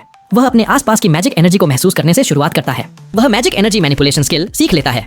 उसे पता चलता है कि उसे बस अपने हाथ में मैजिक एनर्जी को इकट्ठा करना है और जिस मैजिक का वह इस्तेमाल करना चाहता है बस उसके बारे में कल्पना करनी है। इसलिए वह इसे ट्राई करने के लिए बाहर जाता है और पानी के एक गोले की कल्पना करता है। ऐसा लगता है कि नाइट भी सीख रहा है। वह उस गोले को पेड़ पर मारने की कोशिश करता है और वह इतना ज्यादा ताकतवर निकलता है कि पेड़ के आर पार हो जाता है। इसी बीच शाही राजधानी में ओवेन राजा को अपनी रिपोर्ट देता है। वह राजा को हीरो के बारे में बताता है, लेकिन जब वह यह बताता है कि कैसे राजकुमारी ने उसे प्रपोज किया था, तो राजा अपना आपा खो बैठता है। राजा को लगता है कि हीरो ने उसकी बेटी को अपने जाल में फंसाया है। स्कूल में वापस हीरो ख्यालों में खोया हुआ था और साधु की किताब के बारे में सोच रहा था, जिसने उसे मैजिक का इस्तेमाल करने को लेकर चेतावनी दी थी, क्योंकि वह जो तकनीकें सीख रहा है वो दूसरी दुनिया में भी आमतौर पर किसी को नहीं पता है। टीचर उन्हें याद दिलाती है कि अगले हफ्ते वो लोग कैंपिंग पर जाने वाले हैं और उन्हें 4-4 के ग्रुप में बांट देती हैं। हीरो को काइडे, अकीरा और रिन नाम की एक लड़की के साथ एक ग्रुप में रखा जाता है। काइडे ट्रिप के लिए बहुत एक्साइटेड थी, लेकिन हीरो बताता है कि उसके पास कैंपिंग का कोई सामान नहीं है। इसलिए काइडे सुझाव देती है कि उन्हें शॉपिंग के लिए चलना चाहिए। वो लोग मॉल जाते हैं, जहाँ शिंगो काओरी को उनके साथ देखकर हैरान रह जाता है। रियो को भी विश्वास नहीं हो रहा था कि हीरो काओरी का दोस्त है, क्योंकि ज्यादातर लोगों को लगता है कि उससे बात करना बहुत मुश्किल है, क्योंकि वह डायरेक्टर की बेटी है। लेकिन काओरी उनसे कहती है कि वो उसे भी बस एक आम स्टूडेंट की तरह ही समझें। हीरो पूछता है कि अकीरा कहाँ है और शिंगो बताता है कि वह नहीं आ पाया। वो लोग अंदर जाते हैं और हीरो को एक बैकपैक चुनने में मदद करते हैं। वो लोग बाहर घूमने का फैसला करते हैं और एक आर्केड में पहुंच जाते हैं। शिंगो एक क्रेन गेम में अपने फेवरेट कैरेक्टर को देखकर बहुत खुश होता है, लेकिन कहता है कि वह इस गेम में बहुत बुरा है। हीरो इसे ट्राई करने का फैसला करता है और अपनी डिटेक्ट वीकनेस स्किल का इस्तेमाल करके वह कमजोर पॉइंट ढूंढ लेता है और एक ही बार में उस फिगर को जीत लेता है। काइडे उससे एक बिल्ली जीतने के लिए कहती है, तो वह फिर से अपनी स्किल का इस्तेमाल करता है और आसानी से उसके लिए वह जीत लेता है। वह अपने सभी दोस्तों के लिए प्राइज जीतता है और काओरी कहती है कि यह उसका आर्केड में पहला मौका था और वह उसे गिफ्ट के लिए शुक्रिया कहती है। लड़कियां कपड़े खरीदने का फैसला करती हैं, इसीलिए लड़के ब्रेक लेकर एक कैफे में ड्रिंक के लिए चले जाते हैं। हीरो सोचता है कि पहली बार दोस्तों के साथ घूमकर उसे कितना मजा आया, लेकिन तभी अचानक एक अलार्म बजने लगता है और उन्हें बताया जाता है कि आग लग गई है और उन्हें बाहर निकलना होगा। हीरो को लड़कियों की चिंता होने लगती है, क्योंकि आग उनके ज्यादा करीब थी। वो लोग सीढ़ियों तक पहुंचते हैं और हीरो एक आदमी से पूछता है कि क्या उसने उसके दोस्तों को देखा है। रियो के पास काइडे का कॉल आता है, जो बताती है कि वो अभी भी ऊपर ही फंसी हुई हैं। हीरो अपने दोस्तों के बारे में सोचते हुए तेजी से सीढ़ियां चढ़ता है और आग लगने की जगह पर पहुंच जाता है। स्प्रिंकलर्स आग बुझाने के लिए काफी नहीं थे, इसलिए हीरो सोचता है कि अब उसके मैजिक का इस्तेमाल करने का समय आ गया है। वह अपने शरीर को पानी की एक लेयर से कवर कर लेता है, जिससे वह सीधा आग के बीच से दौड़ पाता है। हम देखते हैं कि धुएं की वजह से लड़कियां बेहोश हो गई थीं और हीरो उन्हें ढूंढने के लिए दौड़ता है। वह बिल्कुल सही समय पर उन तक पहुंच जाता है और सोचता है कि क्या कोई और भी है। वह बिल्डिंग को स्कैन करने के लिए अपनी डिटेक्शन स्किल का इस्तेमाल करता है और लगता है कि बस वही लोग बचे हैं। वह लड़कियों को अपने मैजिक से कवर कर लेता है, लेकिन आग और भी भड़कने लगती है और उसे डर लगता है कि वो लोग बाहर नहीं निकल पाएंगे। इसी बीच रियो और शिंगो बाहर से यह सब देख रहे थे और ऑफिसर्स को बताते हैं कि उनके दोस्त अभी भी अंदर ही हैं, लेकिन जब तक आग नहीं बुझती तब तक वो कुछ नहीं कर सकते थे। हीरो बाहर निकलने का रास्ता ढूंढने के लिए इधर उधर भागता है, लेकिन छत गिर जाती है और जब वह बचता है तो काओरी के हाथ से उसका दिया हुआ गिफ्ट गिर जाता है। वह एक बंद रास्ते पर पहुंच जाता है और उसे एहसास होता है कि बाहर निकलने का कोई रास्ता नहीं है। इसलिए वह अपने मैजिक का इस्तेमाल करके बिल्डिंग को तोड़ देता है और बाहर निकलने का अपना खुद का रास्ता बना लेता है। बिल्डिंग हिलने लगती है, लेकिन हीरो लड़कियों के साथ बाहर निकलने में कामयाब हो जाता है। लड़कियों का इलाज किया जाता है और फायर फाइटर्स उसे इतनी बेवकूफी करने के लिए डांटते हैं। काओरी के पिता वहां आते हैं और अपनी बेटी को बचाने के लिए उसे फिर से धन्यवाद कहते हैं। हीरो वह ऑनर पेन वापस कर देता है जो उसने उठाया था। काओरी अपने पिता के गले लग जाती है और हीरो सोचता है कि एक परिवार को कैसा होना चाहिए, लेकिन वह सोचता है कि उसके पास ऐसा कोई नहीं है। लेकिन जब वह घर पहुंचता है तो नाइट दौड़कर उसके पास आता है और उसे एहसास होता है कि यही उसका परिवार है। हीरो सोचता है कि वह मैजिक के साथ और क्या क्या कर सकता है। उसे याद आता है कि मैजिक सिर्फ उसकी कल्पनाओं को सच करने का एक तरीका है, इसलिए वह इसका इस्तेमाल ट्रैवल करने के लिए करने की सोचता है। वह जहाँ जाना चाहता है उस पर फोकस करता है और एक पोर्टल खोलने में कामयाब हो जाता है, जो उसे डार्क फॉरेस्ट की गहराइयों में ले जाता है। वह यह देखकर बहुत खुश होता है कि यह काम कर रहा है, लेकिन लगता है कि वह इसका इस्तेमाल सिर्फ उन जगहों पर जाने के लिए कर सकता है जहां वह पहले जा चुका है। लेकिन वह सोचता है कि वह अपने स्कूल ट्रिप पर जाने के बाद भी नाइट को खाना खिलाने के लिए इसका इस्तेमाल करके घर आ सकता है। वो लोग थोड़ा और एक्सप्लोर करने का फैसला करते हैं और उन्हें एक गुफा मिलती है जिसमें कुछ गोब्लिन्स थे, लेकिन उसकी लेजेंडरी सोर्ड के सामने वो कहीं नहीं टिक पाते और उन्हें बहुत सारे रेयर आइटम मिलते हैं जिन्हें वह अपनी स्टोरेज स्किल से स्टोर कर लेता है। वह सोचता है कि नाइट के साथ उसका टीम वर्क बेहतर हो रहा है। वो गुफा से बाहर निकलते हैं और हीरो सोचता है कि आज के लिए इतना काफी है, लेकिन नाइट उदास हो जाता है क्योंकि वह और आगे जाना चाहता था। हीरो कहता है कि उसे वापस जाना होगा ताकि वह अपने स्कूल ट्रिप की तैयारी कर सके, लेकिन नाइट अचानक भाग जाता है।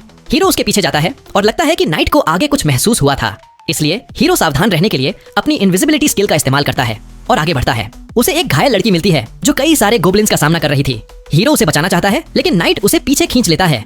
एलीट गोब्लिन अटैक करता है और एक पेड़ को तोड़ देता है, लेकिन वहाँ कुछ धागे आ जाते हैं जो उसका रास्ता रोक लेते हैं। वह लड़की अटैक करके उस गोब्लिन का हाथ काट देती है। हीरो उन धागों के बारे में सोचता है, लेकिन गोब्लिन्स अचानक उस लड़की पर कूद पड़ते हैं। वह अपने धागों से उनके अटैक को रोक लेती है, लेकिन एलीट गोब्लिन उस पर एक वार कर देता है और ऐसा लगता है कि वह बेहोश हो गई है। जैसे ही गोब्लिन उसके पास आता है, हीरो सामने आ जाता है और नाइट के साथ मिलकर गोब्लिन्स को खत्म कर देता है। लेकिन तभी अचानक अनगिनत गोब्लिन्स आ जाते हैं, इसीलिए हीरो अपनी डिवाइन व्हिप का इस्तेमाल करने का फैसला करता है।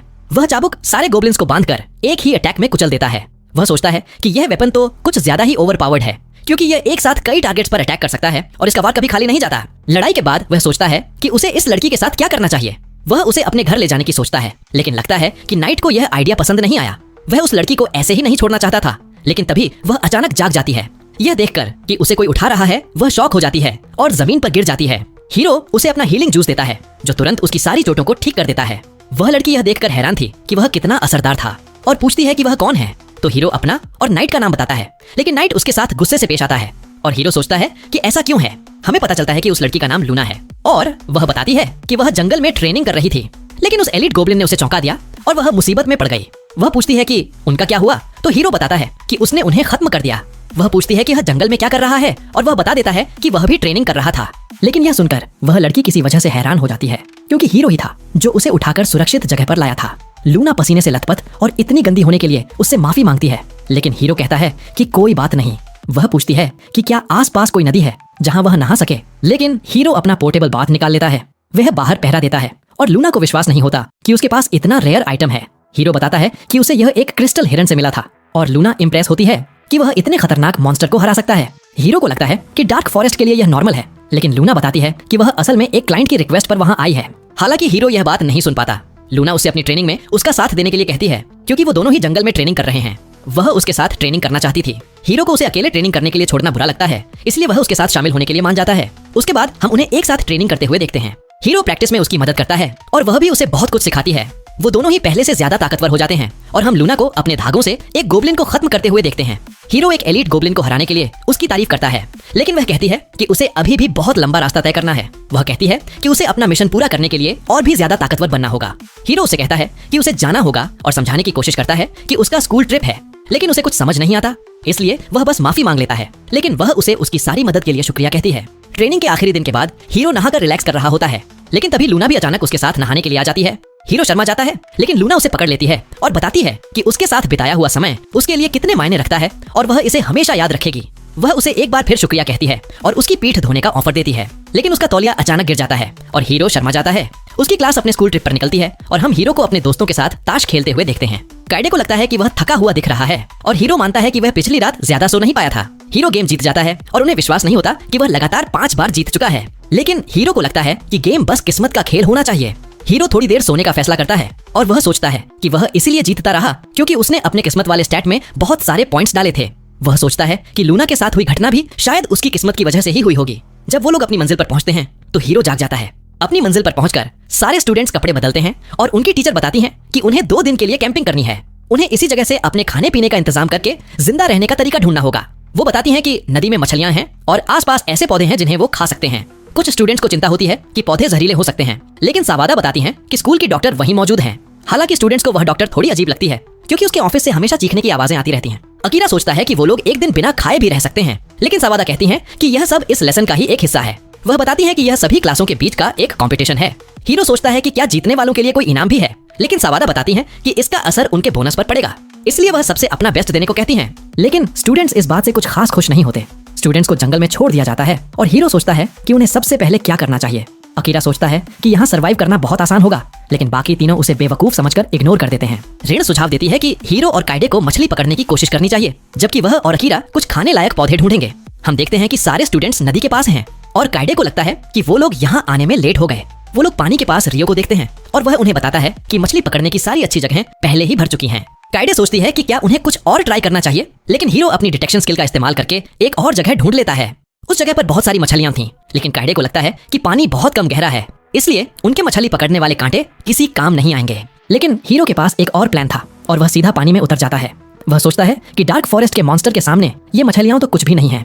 वह लूना से सीखी हुई बातों को याद करता है कि कैसे किसी मॉन्स्टर के बर्ताव का अंदाजा लगाया जाता है। वह अपने हाथों से ही एक मछली पकड़ लेता है। काइडे यह देखकर बहुत इंप्रेस होती है और हीरो एक एक करके सारी मछलियां पकड़ने लगता है। बाकी स्टूडेंट्स को लगता है कि वह पागल हो गया है और काइडे सोचती है कि उसने कुछ ज्यादा ही मछलियां पकड़ ली हैं। हीरो मानता है कि वह भावनाओं में बह गया था और वह मन ही मन लूना को उसकी सलाह के लिए शुक्रिया कहता है। इसी बीच शहर के एक अंधेरे हिस्से में हम कठपुतलियों से भरी एक दुकान देखते हैं। लूना अपने धागों का इस्तेमाल करके उन सब के सिर काट देती है और उसे एहसास होता है कि उसकी ताकत और भी बढ़ गई है। वह हीरो के साथ बिताए समय के बारे में सोचती है, लेकिन हमें पता चलता है कि वह असल में एक कातिल है और बचपन से ही लोगों को मारती आ रही है। लेकिन उसे हीरो सबसे अलग लगता है और वह सोचती है कि काश वह उससे पहले मिली होती तो शायद उसकी जिंदगी कुछ और ही होती। लेकिन वह जानती है कि उसे हीरो को भूलना होगा क्योंकि वह हेडहंटर के नाम से जानी जाती है और वह अपने अगले टारगेट की तैयारी करने लगती है। हीरो और काइडे वापस रिन से मिलते हैं और उसे अपना सारा शिकार दिखाते हैं। रिन यह सुनकर हैरान रह जाती है कि हीरो ने सिर्फ अपने हाथों से ही वो सारी मछलियां पकड़ी हैं। हीरो पूछता है कि अकीरा को क्या हुआ जो वह जमीन पर पड़ा है। अकीरा शिकायत करता है कि रिन ने यह चेक करने के लिए कि मशरूम जहरीले हैं या नहीं उसका इस्तेमाल किया और भालुओं का ध्यान भटकाने के लिए उसे चारे की तरह इस्तेमाल किया। हीरो को उसकी चिंता होने लगती है और वह उसके स्टैट चेक करता है कि कहीं उसके अंदर जहर तो नहीं चला गया, लेकिन उसे सही सलामत देखकर उसे राहत मिलती है। रिन और अकीरा वो सारे पौधे दिखाते हैं जो उन्होंने इकट्ठे किए थे। हीरो अपनी स्किल से उनमें से कुछ जहरीले मशरूम हटाकर उन दोनों की तारीफ करता है। वो लोग बिल्डिंग की तरफ जाते हैं ताकि अपनी टीचर को दिखा सकें कि उन्होंने क्या क्या इकट्ठा किया है। हम बाकी स्टूडेंट्स को भी देखते हैं जिनका खाना चेक किया जा रहा था ताकि उसमें कुछ भी जहरीला ना हो। हीरो की मुलाकात काउरी से होती है जो उससे पूछती है कि उसकी टीम कैसा कर रही है। वो लोग अपने एक्सपीरियंस के बारे में बातें कर रहे होते हैं कि तभी काउरी की टीम उसे बुला लेती है। अकीरा यह देखकर हैरान था कि हीरो उसके इतने करीब है और वह सोचता है कि काश वह भी हीरो जैसा बन पाता। उनकी टीम सवादा को अपना सारा खाना दिखाती है। सवादा उनकी तारीफ करती है क्योंकि वो पहली टीम थे जो इतना सारा खाने लायक सेफ खाना लेकर आए थे। वह अपने बोनस के बारे में सोचकर बहुत एक्साइटेड हो जाती है, लेकिन बताती है कि उन्हें उनके बनाए हुए खाने के टेस्ट पर भी ग्रेड दिए जाएंगे। वह पूछती है कि खाना कौन बनाएगा तो हर कोई हीरो की तरफ इशारा कर देता है। सवादा उसे अपना बेस्ट देने के लिए कहती है और याद दिलाती है कि उसका बोनस उसी पर टिका है, लेकिन हीरो सोचता है कि उसे अपने मतलब के बारे में इतना भी खुलकर नहीं बोलना चाहिए। हीरो खाना बनाना शुरू करता है। अकेले रहने और दूसरी दुनिया में खुद के लिए खाना बनाने की वजह से वह बहुत ही शानदार खाना तैयार कर लेता है। टीम खाना शुरू करती है और हीरो उनके रिएक्शन का इंतजार करता है। थोड़ी ड्रिंक करने के बाद सवादा वहां आती है और उनका खाना देखकर हैरान रह जाती है। वह भी थोड़ा खाना चखती है और हीरो नर्वस होने लगता है कि उन्हें यह कैसा लगेगा, लेकिन उन सबको वह बहुत ही स्वादिष्ट लगता है। सवादा कहती है कि भले ही स्कूल में उनका खाना फर्स्ट क्लास शेफ बनाते हैं, लेकिन उसे हीरो के हाथ का खाना उनसे भी बेहतर लगा और वह सोचती है कि यह कैसे मुमकिन है।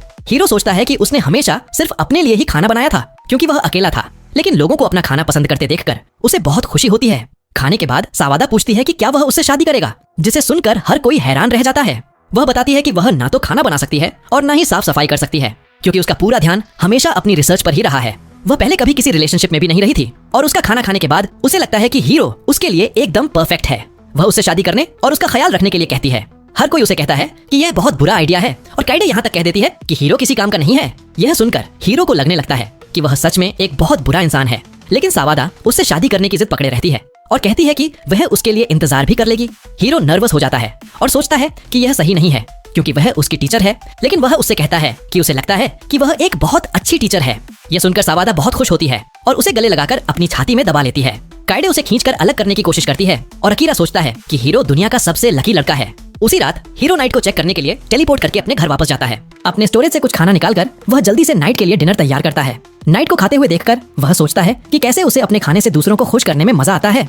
वह टेलीपोर्ट करके वापस कैंप में आ जाता है जहाँ हर कोई एक साथ शावर ले रहा था। सब उसे घूरने लगते हैं और हीरो सोचता है कि क्या बात है। अकीरा उसकी शानदार बॉडी की तरफ इशारा करता है और हीरो पूछता है कि इसमें क्या खराबी है, लेकिन अकीरा को विश्वास नहीं हो रहा था कि वह इतना हैंडसम होने के साथ साथ इतना मस्कुलर भी है। इसी बीच लड़कियों के बाथरूम में रिन काइडे को चिढ़ाते हुए कहती है कि सारे लड़के उस पर फिदा होंगे। तभी उनकी मुलाकात काउरी से होती है और वो बताती हैं कि कैसे सवादा हीरो से शादी करना चाहती थी। काउरी यह सुनकर शॉक हो जाती है और लड़कियों को लगता है कि सवादा को एक अलग ही फायदा मिल रहा है। काइडे भी यह सोचकर हीरो पर लाइन मारने के लिए इंस्पायर हो जाती है। काउरी पूछती है कि क्या उसे हीरो पसंद है, लेकिन वह तुरंत मना कर देती है। रिन को लगता है कि यह बात साफ साफ दिखाई दे रही है, लेकिन काउरी सोचने लगती है कि हीरो को किस तरह की लड़कियां पसंद हैं। अगली सुबह कुछ स्टूडेंट्स देखते हैं कि उनका सामान पूरी तरह से बिखरा हुआ है और वो सोचते हैं कि शायद कोई चोर आया होगा। अकीरा के चेहरे पर चिंता साफ दिख रही थी, जबकि हीरो चेक करता है कि उनका सारा सामान वहीं है या नहीं। उनका ग्रुप ब्रेकफास्ट ढूंढने के लिए आसपास देखने का फैसला करता है, लेकिन एक पेड़ पर खरोंच के निशान देखकर अकीरा डर जाता है। हीरो को याद आता है कि अकीरा ने बताया था कि कैसे उसका इस्तेमाल भालुओं को फंसाने के लिए चारे की तरह किया गया था और उसे समझ आ जाता है कि यहाँ क्या हो रहा है। जैसे ही वह चारों तरफ देखता है, अचानक से लड़कियों के सामने एक भालू आ जाता है और वो तेजी से भागने लगती हैं। भालू उनके पीछे दौड़ता है और सारे स्टूडेंट्स घबरा जाते हैं। सवादा अपने ग्रुप को उसके साथ छुपने का इशारा करती है। भालू टेबल से जा टकराता है और सवादा उन्हें सुरक्षित जगह पर जाने के लिए कहती है। भागते समय सवादा गिर जाती है और भालू उस पर झपट पड़ता है, लेकिन हीरो बीच में आ जाता है। वह भालू के साथ लड़ता है और उसे जमीन पर पटक कर बेहोश कर देता है। वह सवादा को चेक करता है जो उससे कहती है कि वैसे तो वह भालू से लड़ने के लिए उसे डांटती, लेकिन क्योंकि उसने उसकी जान बचाई है इसलिए वह उसे छोड़ रही है। वह एक बार फिर से उसे शादी के लिए प्रपोज करती है, जिसे वह बड़ी ही विनम्रता से मना कर देता है। हीरो पूछता है कि अब उस भालू का क्या होगा। काउरी उसे समझाती है कि वो लोग उसे एक गार्ड भालू की तरह रख लेंगे और अगर उसने फिर से किसी इंसान पर अटैक किया तो वो उसे खा जाएंगे। भालू को भी यह बात समझ आ जाती है, इसलिए मामला सुलझ जाता है और उनका यह कैंपिंग ट्रिप खत्म हो जाता है।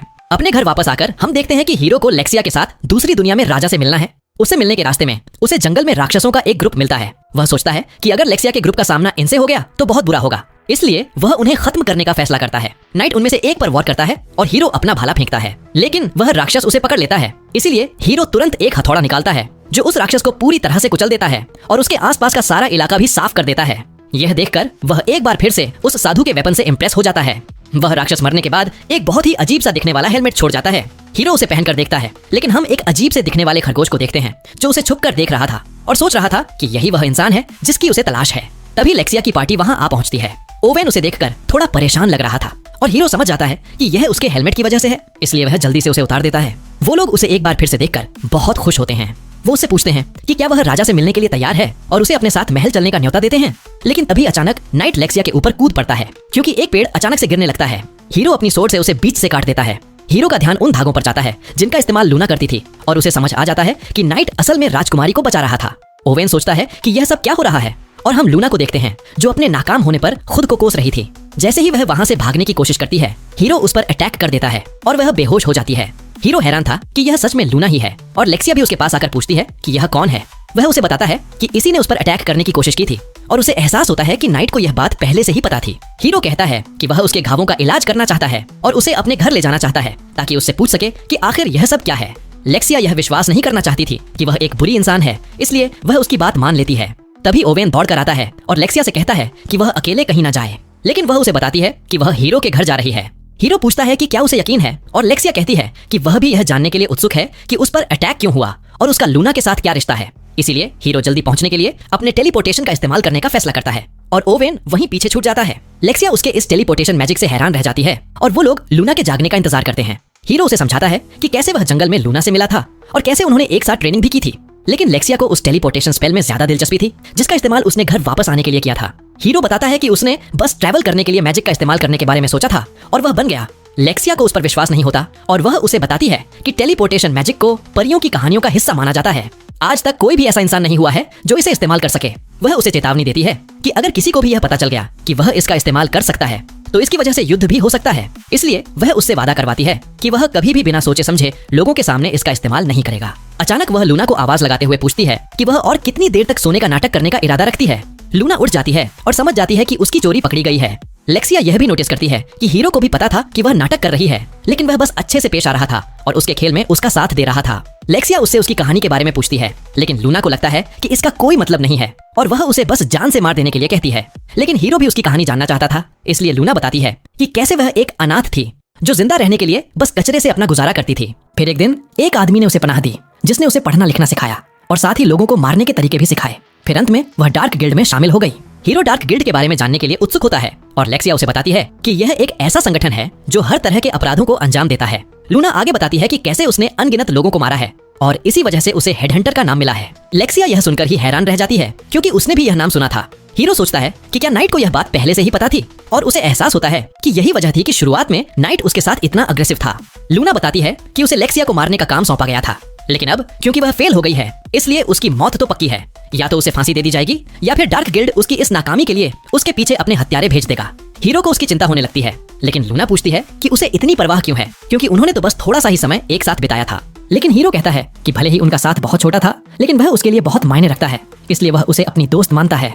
लूना सोचती है कि उसके लिए अब बहुत देर हो चुकी है, लेकिन लेक्सिया उसे बीच में रोकते हुए कहती है कि वह उसकी बजाय उसके लिए काम करे और उसकी बॉडीगार्ड बन जाए। लूना हैरान होती है कि वह क्या कह रही है। लेक्सिया समझाती है कि क्योंकि सिर्फ उसे और हीरो को ही इस अटैक के बारे में पता है, इसलिए वो इसे राज रख सकते हैं और अगर वह राजकुमारी की बॉडीगार्ड बन गई तो डार्क गिल्ड के लिए उस तक पहुंचना बहुत मुश्किल हो जाएगा। लूना सोचती है कि वह पागल हो गई है। वह कहती है कि वह एक अपराधी है और उन सारे लोगों के बारे में सोचती है जिन्हें उसने मारा है। उसके हाथ खून से सने हुए हैं, लेकिन लेक्सिया उसे बताती है कि उसके हाथ बहुत सुंदर हैं और पूछती है कि वो इतने मुलायम कैसे हैं। लूना बताती है कि यह हीरो के उस बाथ टब की वजह से है। वह लगातार मना करती रहती है, लेकिन लेक्सिया उसे डांटते हुए कहती है कि क्योंकि वह उसे मारने में फेल हो गई है इसलिए वह हार गई है और अब उसे उसकी बात माननी ही होगी। लूना के पास इस काम को मानने के अलावा और कोई रास्ता नहीं बचता। इसी बीच हम ओवेन को देखते हैं जो अपने सैनिकों के साथ गोब्लिन्स से जान बचाकर भाग रहा था। उसके आदमी और आगे नहीं जा सकते थे, इसलिए उन्हें पीछे हटना पड़ता है और लेक्सिया की सुरक्षा की पूरी जिम्मेदारी हीरो पर छोड़नी पड़ती है। लूना को विश्वास नहीं हो रहा था कि चीजें कैसे बदल गईं और वह लेक्सिया को एक तानाशाह समझने लगती है, लेकिन अपने पहले आदेश के तौर पर लेक्सिया उसे हीरो के बात के बारे में और बताने के लिए कहती है। इसीलिए लूना बताती है कि हीरो के पास नहाने का एक रेयर आइटम है जो कहीं भी बात तैयार कर सकता है और थकान दूर करने में मदद करता है। इसके अलावा इसका खूबसूरती पर भी अच्छा असर पड़ता है।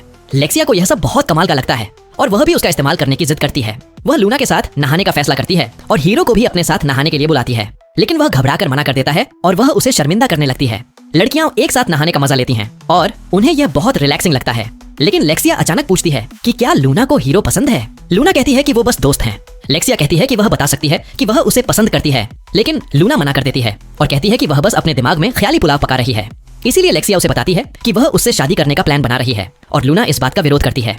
लेक्सिया कहती है कि अगर वो दोनों सिर्फ दोस्त हैं तो उसे इससे कोई परेशानी नहीं होनी चाहिए। लूना को खुद समझ नहीं आ रहा था कि वह कैसा महसूस कर रही है, लेकिन लेक्सिया अचानक से उसे खुली चुनौती दे देती है।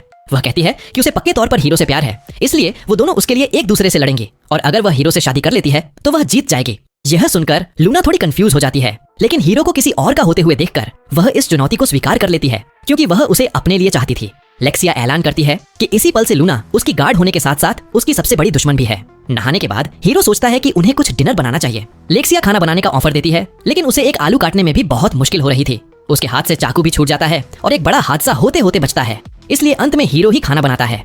लड़कियों को खाना बहुत स्वादिष्ट लगता है और लेक्सिया उसकी तारीफ करती है, लेकिन लूना यह देखकर जलने लगती है और हीरो से उसे अपने हाथों से खिलाने के लिए कहती है। वह कहती है कि उसे हिलने में परेशानी हो रही है क्योंकि उसके घाव अभी पूरी तरह से नहीं भरे हैं। हीरो सोचता है कि उसने उसे कितनी जोर से मारा था, इसलिए वह उसकी बात मान लेता है। लेकिन जैसे ही वह उसे खाना खिलाता है, लूना लेक्सिया की तरफ देखकर मुस्कुराने लगती है। लेक्सिया को भी बहुत जलन होती है और वह भी अपने हाथों से खिलाए जाने की जिद करने लगती है। हीरो कहता है कि उसे तो कोई चोट नहीं लगी है, लेकिन लेक्सिया एक राजकुमारी होने के अपने अधिकार का इस्तेमाल करके उसे आदेश देती है और हीरो के पास उसकी बात मानने के अलावा कोई चारा नहीं बचता। रात में दोनों लड़कियां एक साथ सोती हैं और हीरो बुरी तरह से थक चुका था, लेकिन वह सोचता है कि यह समय बहुत अच्छा था। अगले दिन वो फिर से ओवेन और उसके आदमियों से मिलते हैं। हीरो उन्हें पीछे छोड़ने के लिए माफी मांगता है। ओवेन उनके नए साथियों के बारे में सोचता है और हीरो एक बार फिर से नाइट को उनसे मिलवाता है। ओवेन पिछले दिन लेक्सिया को बचाने के लिए उसे शुक्रिया कहता है। ओवेन लूना की पहचान के बारे में सोचने लगता है। लेक्सिया साफ साफ बता देती है कि वह एक कातिल थी जिसने उसे मारने की कोशिश की थी, लेकिन अब से वह उसकी गार्ड के तौर पर काम करेगी। यह सुनकर हर कोई हैरान रह जाता है और लूना को विश्वास नहीं होता कि उसने कितनी जल्दी उसका राज खोल दिया। ओवेन तुरंत उसे घेर लेता है, लेकिन लेक्सिया उसे पीछे हटने के लिए कहती है। ओवेन मना कर देता है और कहता है कि उस पर भरोसा नहीं किया जा सकता, लेकिन लेक्सिया उसे याद दिलाती है कि वो लोग साथ में सोए थे, इसलिए अगर लूना को उसे मारना होता तो वह अब तक मर चुकी होती। ओवेन आखिरकार मान जाता है, लेकिन कहता है कि वो उस पर नजर रखेंगे। तभी हीरो उन्हें बीच में रोकते हुए कहता है कि अब वह उनके साथ महल नहीं जा सकता क्योंकि उन्होंने घर पर एक दिन ज्यादा बिता दिया है। उसे स्कूल वापस जाना है, इसलिए उसके पास यात्रा करने का समय नहीं है। ओवेन उससे कहता है कि जब भी उसे समय मिले वह महल आ सकता है। वह उसे एक गांव का रास्ता बताता है जहां से उसे राजधानी का रास्ता मिल जाएगा। लेक्सिया उसे अलविदा कहती है और जल्दी मिलने के लिए कहती है, लेकिन लूना अचानक भागकर हीरो के पास आती है और उसे चूमकर उसे उन सब चीजों के लिए शुक्रिया कहती है जो उसने उसके लिए की थी।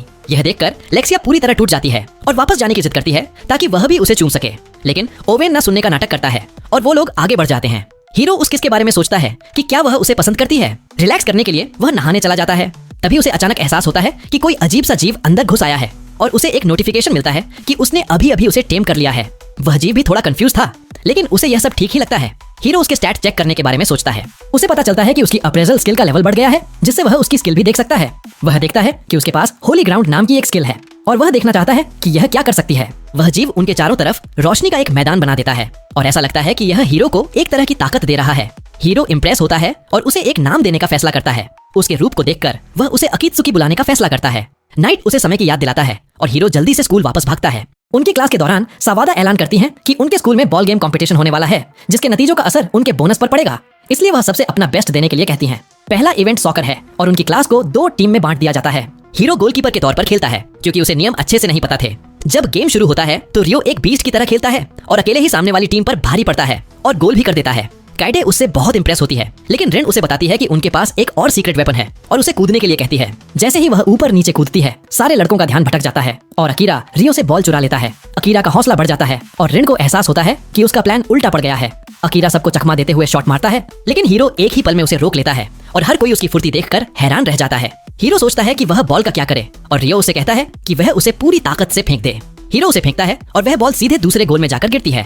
वह सोचता है कि क्या उसने कोई पॉइंट स्कोर किया है। स्कूल के बाद एक मॉडलिंग एजेंसी हीरो के पास आती है और उसे इंडस्ट्री में शामिल होने का न्योता देती है, लेकिन वह तुरंत मना कर देता है। चीफ हैरान होती है कि उसे इसमें कोई दिलचस्पी नहीं है, लेकिन हीरो कहता है कि वह स्कूल में ही काफी खुश है। म्यू भी उसे मनाने की कोशिश करती है और उसके दोस्त हैरान रह जाते हैं कि वह उस मॉडल को कैसे जानता है। हीरो बताता है कि उसने बस एक बार उसके साथ काम किया था। वो लोग उन्हें आने वाली मैगजीन का कवर दिखाते हैं जिस पर वो दोनों साथ में हैं। उनके स्पोर्ट्स कंपटीशन का एक पोस्टर अचानक उनके पास आकर गिरता है और काउरी उसके पीछे भागती हुई आती है। तभी चीफ को एक आइडिया आता है वह सोचती है कि वो लोग स्कूल पर एक आर्टिकल लिख सकते हैं और पूरे इवेंट के दौरान हीरो की तस्वीरें खींच सकते हैं। इसलिए वह स्कूल से इसकी इजाजत लेने के लिए वहां से चली जाती है। दूसरी दुनिया में हीरो एक कंकाल मॉन्स्टर को हरा देता है, लेकिन उसे लगता है कि वह और ताकतवर नहीं हो पा रहा है। वह जंगल में और गहरे जाने का फैसला करता है और उसे एक ऐसा इलाका मिलता है जो कठोर काले पेड़ों से भरा हुआ था। ये पेड़ इतने मजबूत थे कि नॉर्मल अटैक से उन पर खरोंच तक नहीं आ रही थी। वह अचानक सोचता है कि अकीत्सुकी इतना बड़ा कैसे हो गया, लेकिन अकीत्सुकी असल में उसके पीछे था। तभी एक मिथ्रिल बोअर उस पर अटैक कर देता है। हीरो खुद को हील करने की कोशिश करता है, लेकिन बोअर उस पर फिर से अटैक कर देता है। उसे लगता है कि वह मुसीबत में है और बोअर उस पर झपटता है, लेकिन तभी एक अजीब सा खरगोश अचानक सामने आता है और बोअर हवा में उड़कर दूर जा गिरता है। वह अपना नाम युसागी बताता है और हीरो हैरान था कि वह बोल सकता है। बोअर वापस उठता है, लेकिन युसागी एक ही पल में उसे खत्म कर देता है। हीरो शॉक रह जाता है कि उसने तो आसपास के पेड़ों को भी तबाह कर दिया। वह उसके स्टैट चेक करता है और देखता है कि वह बेहद ताकतवर है और उसके पास कई सारे टाइटल हैं। हीरो उसे मदद के लिए शुक्रिया कहता है और वह खरगोश उससे अपनी किक दिखाने के लिए कहता है। हीरो अपनी किक दिखाता है और युसागी को उसमें काबिलियत नजर आती है। युसागी अपनी किक दिखाता है जो एक साथ कई पेड़ों के बीच से छेद कर देती है। वह हीरो को भी ऐसा ही करने की ट्रेनिंग देने लगता है। कुछ देर बाद हीरो एक पेड़ को तोड़ने में कामयाब हो जाता है और फिर वो दोनों आपस में लड़ने की प्रैक्टिस करने लगते हैं। हीरो सोचता है कि उसे ट्रेनिंग क्यों दी जा रही है। युसागी बताता है कि वह उसे अपना उत्तराधिकारी बनाना चाहता है। वह समझाता है कि उसे डिवाइन के नाम से जाना चाहता है और अपनी तकनीकें आगे बढ़ाना उसका फर्ज है। वह बताता है कि डिवाइन वो टाइटल है जो उन लोगों को दिया जाता है जिन्होंने किसी खास काम में महारत हासिल कर ली हो, और वह डिवाइन किकर है। उनका काम दुनिया को वाइल्ड से बचाना है, जो कि दुनिया की सारी नेगेटिव चीजों का रूप है। हीरो पूछता है कि क्या उसके पास उसका शागिर्द बनने से मना करने का कोई ऑप्शन है, तो युसागी कहता है कि वह मना कर सकता है, लेकिन वह बताता है कि वाइल्ड से लड़ना तो तय है, इसलिए उन्हें ज्यादा से ज्यादा साथियों की जरूरत है। हीरो डिवाइन नहीं बनना चाहता था, लेकिन वह सोचता है कि वह नाइट और अकीत्सुकी की रक्षा करने लायक बनना चाहता है। युसागी फैसला करता है कि वह उसे ट्रेनिंग देना जारी रखेगा, लेकिन बदले में उसे मैजिक सीखना चाहता है, क्योंकि वह उसके घर के आसपास बने बैरियर से बहुत इंप्रेस था। हालांकि हीरो सोचता है कि वह तो बस उस साधु का काम था, लेकिन वो दोनों इस बात पर मान जाते हैं कि वो एक दूसरे को अपना ज्ञान बांटेंगे। हम हीरो को देखते हैं जिसके पीछे एक किंग मिथ्रिल बोअर पड़ा था। युसागी सोचता है कि हीरो के लिए फिर से मुकाबला करने का यह अच्छा मौका है। हीरो को इससे लड़ने में थोड़ी मुश्किल होती है, लेकिन अपनी किक और चाबुक का इस्तेमाल करके वह उसे हराने में कामयाब हो जाता है। हीरो अपनी जीत का जश्न मनाता है और देखता है कि उसने कई सारे SS रैंक के आइटम गिराए हैं। युसागी बताता है कि दुनिया में SSS रैंक और EX रैंक के मॉन्स्टर भी हैं, और वाइल्ड तो लेजेंडरी रैंक पर और भी ज्यादा ताकतवर हैं। तभी हीरो को अपने इवोल्यूशन का नोटिफिकेशन मिलता है और वह अचानक चमकने लगता है। उसकी शक्ल सूरत में कोई बदलाव नहीं आता, लेकिन ऐसा लगता है कि उसे कई सारी नई स्किल मिल गई हैं। अगले दिन हीरो टेबल टेनिस कंपटीशन में हिस्सा लेता है और चीफ उससे कहती है कि वह उनके लिए एक अच्छा शो दिखाए। उसका मुकाबला नेशनल चैंपियन के साथ था, जिसे स्नाइपर के नाम से जाना जाता था। वह एक बहुत ही तेज सर्व करता है जिसे हीरो भी नहीं देख पाता, लेकिन अपने सामने आए बोअर से उसकी तुलना करते हुए हीरो बड़ी ही आसानी से उसकी अगली सर्व वापस कर देता है। यहाँ तक कि वह टेबल में एक छेद भी कर देता है, लेकिन वह किसी को चोट नहीं पहुंचाना चाहता था, इसलिए वह मैच छोड़ देता है। फोटोग्राफर्स शिकायत करते हैं कि वह उनके लिए कुछ ज्यादा ही तेज मूव कर रहा था। काइडे हीरो को वॉलीबॉल खेलने के लिए घसीट ले जाती है, क्योंकि उनका एक मेंबर घायल हो गया था। चीफ भी उसके पीछे पीछे जाती है। जैसे ही मैच शुरू होता है, हर कोई हैरान रह जाता है, क्योंकि बॉल फट जाती है और कोर्ट पूरी तरह से तबाह हो जाता है। सामने वाली टीम तुरंत हार मान लेती है। चीफ देखती है कि वो लोग फिर से उसका शॉट मिस कर गए, क्योंकि फोटोग्राफर्स का ध्यान किसी और चीज में भटक गया था। काइडे हीरो को यह कहकर दिलासा देती है कि जीत तो जीत होती है। तभी उन्हें अचानक एक चीख सुनाई देती है और वो काउरी को देखते हैं। हीरो सोचता है कि क्या हो रहा है। हम देखते हैं कि उसके टीम मेंबर को वहां से ले जाया जा रहा था और वह हीरो को सर्व से बचकर रहने की चेतावनी देता है। हीरो टेनिस मैच में उसकी जगह लेता है और सामने वाले उसे बताते हैं कि उसे भी जल्द ही मेडिकल हेल्प की जरूरत पड़ने वाली है। मैच जारी रहता है और काउरी सर्व करती है। वह बाल बाल बचते हुए कोर्ट के बाहर गिरती है और हीरो उसकी हिम्मत बढ़ाने की कोशिश करता है। वह फिर से सर्व करती है, लेकिन इस बार वह अपना रैकेट ही फेंक देती है। हीरो को एहसास होता है कि दूसरा स्टूडेंट असल में काउरी की वजह से ही घायल हुआ था। यह जानकर हीरो पूरे गेम की कमान अपने हाथों में ले लेता है और हर एक शॉट खुद ही खेलता है। काउरी भी मदद करने की कोशिश करती है, लेकिन वह फिर से अपना रैकेट फेंक देती है और लगभग गिर ही जाती है, लेकिन हीरो उसे पकड़ लेता है और आखिर में चीफ को एक अच्छी तस्वीर मिल ही जाती है। दिन के आखिर में काउरी हीरो के साथ घर वापस जाती है और उसकी मदद के लिए उसे शुक्रिया कहती है। वह उसे कुछ खिलाना चाहती है, लेकिन हीरो कहता है कि वह बस उसके साथ रहकर ही खुश है, इसलिए शुक्रिया कहने की कोई जरूरत नहीं है। लेकिन काउरी इसके बजाय उसे चूम लेती है। इसी बीच हम युसागी को एक वाइल्ड से लड़ते हुए देखते हैं। युसागी मैजिक से अपना बचाव करता है और वह लड़की यह देखकर हैरान होती है, क्योंकि उसे मैजिक का इस्तेमाल करना नहीं आना चाहिए। वह हीरो को उसे सिखाने के लिए धन्यवाद कहता है और वह लड़की अपनी प्रायोरिटी बदलते हुए सोचती है कि हीरो उनके लिए ज्यादा बड़ा खतरा है, इसलिए वह उसे ढूंढने और पहले उससे निपटने के लिए निकल पड़ती है। एजेंसी की चीफ अपने अगले इश्यू को देखती है और वह हीरो की सारी तस्वीरों से बहुत खुश थी। वह सोचती है कि यह मैगजीन कितनी अच्छी बिकेगी, लेकिन उसका आदमी चिंता करता है कि इसे देखने के बाद दूसरी एजेंसीज भी हीरो के पीछे पड़ जाएंगी। हालांकि चीफ को कोई चिंता नहीं थी और ऐसा लगता है कि उसके पास कोई प्लान है जिससे हीरो उनकी एजेंसी में शामिल होने से मना नहीं कर पाएगा। हीरो के घर वापस आकर हीरो और काउरी एक साथ पढ़ाई करते हैं। हीरो मैथ्स में उसकी मदद करने के लिए उसे शुक्रिया कहता है, लेकिन वह कहती है कि इसमें कोई बड़ी बात नहीं है, क्योंकि वह भी तो उसे इंग्लिश सिखा रहा है। लेकिन हीरो अपनी लैंग्वेज कॉम्प्रिहेंशन स्किल को धन्यवाद देता है, जिसकी वजह से उसके लिए इंग्लिश समझना बहुत आसान हो गया है। फ्लैशबैक में हम दोनों को एक साथ घर जाते हुए देखते हैं और हमें पता चलता है कि उनके एग्जाम आने वाले हैं। हीरो को चिंता थी कि वह कैसा करेगा और काओरी हैरान थी कि कुछ ऐसा भी है जिसमें वह अच्छा नहीं है। इसलिए उसी ने सुझाव दिया था कि वो लोग साथ मिलकर पढ़ाई कर सकते हैं। वह पहली बार अकित्सुकी से मिलती है और उसे दोनों पालतू जानवर सोते हुए बहुत प्यारे लगते हैं। वह वॉशरूम इस्तेमाल करने के लिए पूछती है, लेकिन उसके जाने के बाद हीरो सोचता है कि क्या वह उसे ढूंढ पाएगी। काओरी दूसरी दुनिया के उस दरवाजे के सामने पहुंच जाती है और हीरो उसके पीछे पीछे आता है। काओरी कहती है कि उसे ऐसा महसूस हुआ जैसे वह दरवाजा उसे बुला रहा हो। हीरो नर्वस हो जाता है और उसे बताता है कि यह दरवाजा एक दूसरी दुनिया से जुड़ता है। वह उससे दरवाजे के आर पार अपना हाथ डालने के लिए कहता है। उसका हाथ एक बैरियर से रुक जाता है और हीरो समझाता है कि सिर्फ वही लोग इसके पार जा सकते हैं जिन्हें वह इजाजत देता है।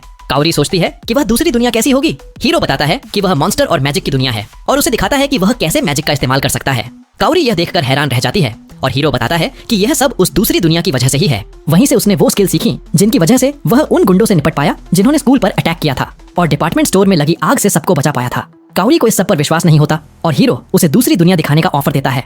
वह उसका हाथ पकड़ता है और वो दोनों दूसरी दुनिया में चले जाते हैं। काओरी सच में एक दूसरी दुनिया देखकर हैरान रह जाती है। हीरो उसे बताता है कि नाइट और अकित्सुकी दोनों इसी दुनिया से आए हैं। वह बताता है कि नाइट एक फेनरिर है जो भेड़िया जैसा होता है और अकित्सुकी एक सुअर की तरह है। लेकिन अकित्सुकी यह सुनकर बुरा मान जाता है। तभी अचानक काओरी की स्टेटस विंडो सामने आ जाती है और हीरो समझाता है कि इस दुनिया में काबिलियत स्टैट से दिखाई जाती है। वह यह देखकर हैरान रह जाता है कि उसके शुरुआती स्टैट उसके मुकाबले कहीं ज्यादा हैं। उसे याद आता है कि शुरुआत में उसके हर स्टैट में सिर्फ एक ही पॉइंट था। वह समझाता है कि कैसे उसने इस दुनिया में अपना लेवल बढ़ाया और कैसे उसकी वजह से उसकी शक्ल सूरत पूरी तरह बदल गई। इसलिए उसे लगता है कि उसने धोखा किया है और वरना उसे किसी ने भी एक्सेप्ट नहीं किया होता। लेकिन काओरी बात बदलते हुए कहती है कि वह इस दुनिया को और देखना चाहती है। हीरो बताता है कि उसके घर के बैरियर के बाहर जाना बहुत खतरनाक है, लेकिन वह किसी और समय उसे और दिखाने के लिए मान जाता है। वह उसे पिंकी प्रॉमिस करवाती है और हीरो उससे उसका राज छुपाकर रखने के लिए कहता है। इससे उसे लगने लगता है कि उन दोनों के बीच एक खास रिश्ता बन गया है और वह उसके और करीब महसूस करने लगती है। इसी बीच राजधानी में लेक्सिया महल में वापस लौटती है और राजा पूछता है कि हीरो उनके साथ क्यों नहीं है। ओवेन बताता है कि उन्हें अपने प्लान बदलने पड़े और राजा सोचता है कि क्या इसका लूना से कोई लेना देना है। लूना तुरंत मान लेती है कि उसने लेक्सिया को मारने की कोशिश की थी और राजा उसे फांसी देने के लिए अपनी सोर्ड निकाल लेता है। वह उस पर झपटता है लेकिन बीच में ही रुक जाता है। वह उसकी स्किल मान जाता है क्योंकि उसे एहसास हो गया था कि उसकी सोर्ड में रोकने वाली किसी भी चीज को काटने की ताकत है। इसलिए लूना ने उसकी सोर्ड की बजाय उसके हाथों को रोक लिया था। लेक्सिया अपने पिता पर गुस्सा होती है और कहती है कि उसे अपनी गार्ड बनाने का फैसला उसका था। वह कहती है कि अगर उन्होंने उसे चोट पहुंचाई तो वह उनसे नफरत करने लगेगी। ये सुनकर राजा बुरी तरह टूट जाता है और अंत में लूना को लेक्सिया की गार्ड्स में से एक के तौर पर मान लेता है। इसके बाद राजा ओवेन से लूना के बारे में और बताने के लिए कहता है। ओवेन बताता है कि कैसे वह डार्क गिल्ड में हेडहंटर के नाम से जानी जाती थी। राजा पूछता है कि इस सब में हीरो का क्या लेना देना है, तो ओवेन बताता है कि हीरो ने ही लूना को पकड़ा था और कैसे वह लूना और लेक्सिया को अपने घर ले गया था। लेकिन यह सुनकर कि लेक्सिया एक आदमी के घर में रुकी थी, वह गुस्से से पागल हो जाता है और हीरो को मार डालने के बारे में सोचने लगता है। ओवेन उसे बताता है कि ऐसा कुछ नहीं हुआ, लेकिन राजा कहता है कि वह पक्के तौर पर नहीं कह सकता क्योंकि वह वहां मौजूद नहीं था। इसी बीच हम उस नकाबपोश आदमी को देखते हैं जिसने एक बार लेक्सिया को मारने की कोशिश की थी। हमें पता चलता है कि वह असल में पहला राजकुमार रेगर है। उसका आदमी उसे बताता है कि कैसे एक सपोर्टिंग नोबल ने लेक्सिया को मारने के लिए लूना को काम पर रखा था, लेकिन हीरो की वजह से वह फेल हो गई और यहाँ तक कि लेक्सिया की गार्ड भी बन गई। उसका आदमी यह भी बताता है कि कैसे हीरो को महल में बुलाया गया है और इससे रेगर को एक आइडिया आ जाता है। वह उस आदमी को अपना सीक्रेट वेपन देता है जो कि एक मैजिक सीलिंग बैरियर था। यह अपने आसपास के इलाके में सारे मैजिक को डिसेबल कर सकता है। यह उन सारे मैजिक यूजर्स को बेबस कर देगा जो राजा की सुरक्षा करते हैं। इसके बाद उन्हें सिर्फ ओवेन और लूना से ही निपटना होगा। उसका आदमी चिंता करता है कि अगर यह प्लान फेल हो गया तो उनका भंडाफोड़ हो जाएगा, लेकिन रेगर सोचता है कि जब हीरो वहां आएगा तो वो सारा इल्जाम उस पर डाल देंगे। एकेडमी के कंपटीशन के बाद हीरो को एक दिन की एक्स्ट्रा छुट्टी मिलती है, इसलिए वह राजधानी जाने की तैयारी करता है। वह कुछ फार्मिंग करता है और एक भेड़ मॉन्स्टर को मार गिराता है। मरने के बाद वह कई सारे आइटम छोड़ जाता है, जिसमें एक रेयर बेडिंग आइटम भी था जो जादुई तरीके से सबसे अच्छी नींद का एक्सपीरियंस देता था। हीरो पास के शहर में जाता है और वह यह देखकर हैरान था कि इस दुनिया में कैट गर्ल्स भी हैं। वह गिल्ड में जाता है ताकि कुछ ट्रेड कर सके, क्योंकि इस दुनिया में उसके पास पैसे नहीं थे। मास्टर को उसका नाम अजीब लगता है और वह पहचान नहीं पाता कि वह कहां से है। हीरो बताता है कि वह बस एक छोटे से द्वीप से है और मास्टर को लगता है कि उसकी शक्ल सूरत के हिसाब से वह जरूर कोई नोबल होगा। हीरो कसम खाता है कि वह बस एक आम इंसान है, लेकिन मास्टर के लिए यह विश्वास करना मुश्किल था। मास्टर पूछता है कि वह क्या बेचना चाहता है और हीरो की आइटम बॉक्स स्किल देखकर हैरान रह जाता है। हीरो बहुत सारी काली मिर्च निकालता है और मास्टर उस कांच को देखकर ही हैरान रह जाता है। वह काली मिर्च को चेक करता है और पाता है कि यह उसकी देखी हुई अब तक की सबसे अच्छी क्वालिटी की काली मिर्च है। लेकिन हीरो सोचता है कि यह तो बस पास की दुकान से लाई हुई आम काली मिर्च है। मास्टर उसे 100 सोने के सिक्कों में खरीदने का ऑफर देता है। हीरो सोचता है कि क्या यह बहुत बड़ी रकम है, क्योंकि वह मानता है कि उसे इस राज्य की करेंसी की कीमत नहीं पता। मास्टर समझाता है कि एक आम परिवार साल भर में 5 सोने के सिक्कों पर आराम से रह सकता है, तो 100 सोने के सिक्के एक पूरे परिवार के लिए 20 साल तक गुजारा करने के लिए काफी होंगे। मास्टर उसे एक गिल्ड कार्ड भी देता है जिसका इस्तेमाल पहचान के लिए किया जा सकता है और हीरो उससे कुछ पूछता है। कैपिटल तक कैसे पहुंचे इसके बारे में मास्टर उसे एक स्टेज कोच के बारे में बताता है जो सीधे कैपिटल तक जाती है। जब वह वहां पहुंचता है तो हीरो इतनी भारी भीड़ देखकर हैरान रह जाता है। अकीत्सुकी महल की तरफ इशारा करता है और हीरो को चिंता होने लगती है कि शायद वह इस जगह के लिए फिट नहीं है। वह महल की तरफ जाता है और ओवेन उसका स्वागत करता है। ओवेन उसे बताता है कि वो लोग सीधे राजा से मिलने जा रहे हैं। हीरो घबरा जाता है और सोचता है कि वह अभी तैयार नहीं है, लेकिन ओवेन उसे कहता है कि चिंता की कोई बात नहीं है क्योंकि यह सिर्फ एक अनौपचारिक मुलाकात है। हम देखते हैं कि लेक्सिया और लूना चैम्बर के अंदर इंतजार कर रही हैं और हीरो राजा को सम्मान देता है। राजा तुरंत यह बात छेड़ देता है कि कैसे लेक्सिया ने उसे प्रपोज किया था और वह अपना आपा खोने लगता है। उसे लगता है कि हीरो ने उसकी बेटी को अपने जाल में फंसाया है, लेकिन ओवेन किसी तरह उसे शांत करता है। राजा उससे बिल्कुल खुश नहीं था क्योंकि हीरो लेक्सिया के लिए कोई भी तोहफा लेकर नहीं आया था। इसलिए हीरो जल्दी से वो वेडिंग सेट निकाल लेता है जो उसे भेड़ से मिला था। लेक्सिया उसे देखकर बहुत खुश होती है, लेकिन इससे राजा और भी ज्यादा भड़क जाता है। उसे लगता है कि वह उसी के सामने उसकी बेटी को फंसाने की कोशिश कर रहा है। ओवेन राजा को रोकने की कोशिश करता है और कहता है कि हीरो उनके रिवाजों के बारे में नहीं जानता। हीरो सोच में पड़ जाता है कि यह सब क्या हो रहा है। लेक्सिया समझाती है कि तोहफे में बेडिंग सेट देने का मतलब है कि आप उस इंसान से शादी करना चाहते हैं और उसके साथ अपना बिस्तर बांटना चाहते हैं। हीरो को एहसास होता है कि उसने बहुत बड़ी गलती कर दी है और राजा उसे मारने के लिए तैयार हो जाता है, लेकिन तभी अचानक कुछ हत्यारे उन पर अटैक कर देते हैं। राजा अपने गार्ड्स को उन पर हमला करने का आदेश देता है, लेकिन उनमें से एक आदमी अपना मैजिक सीलिंग बैरियर चालू कर देता है जो तीरों को रोक लेता है।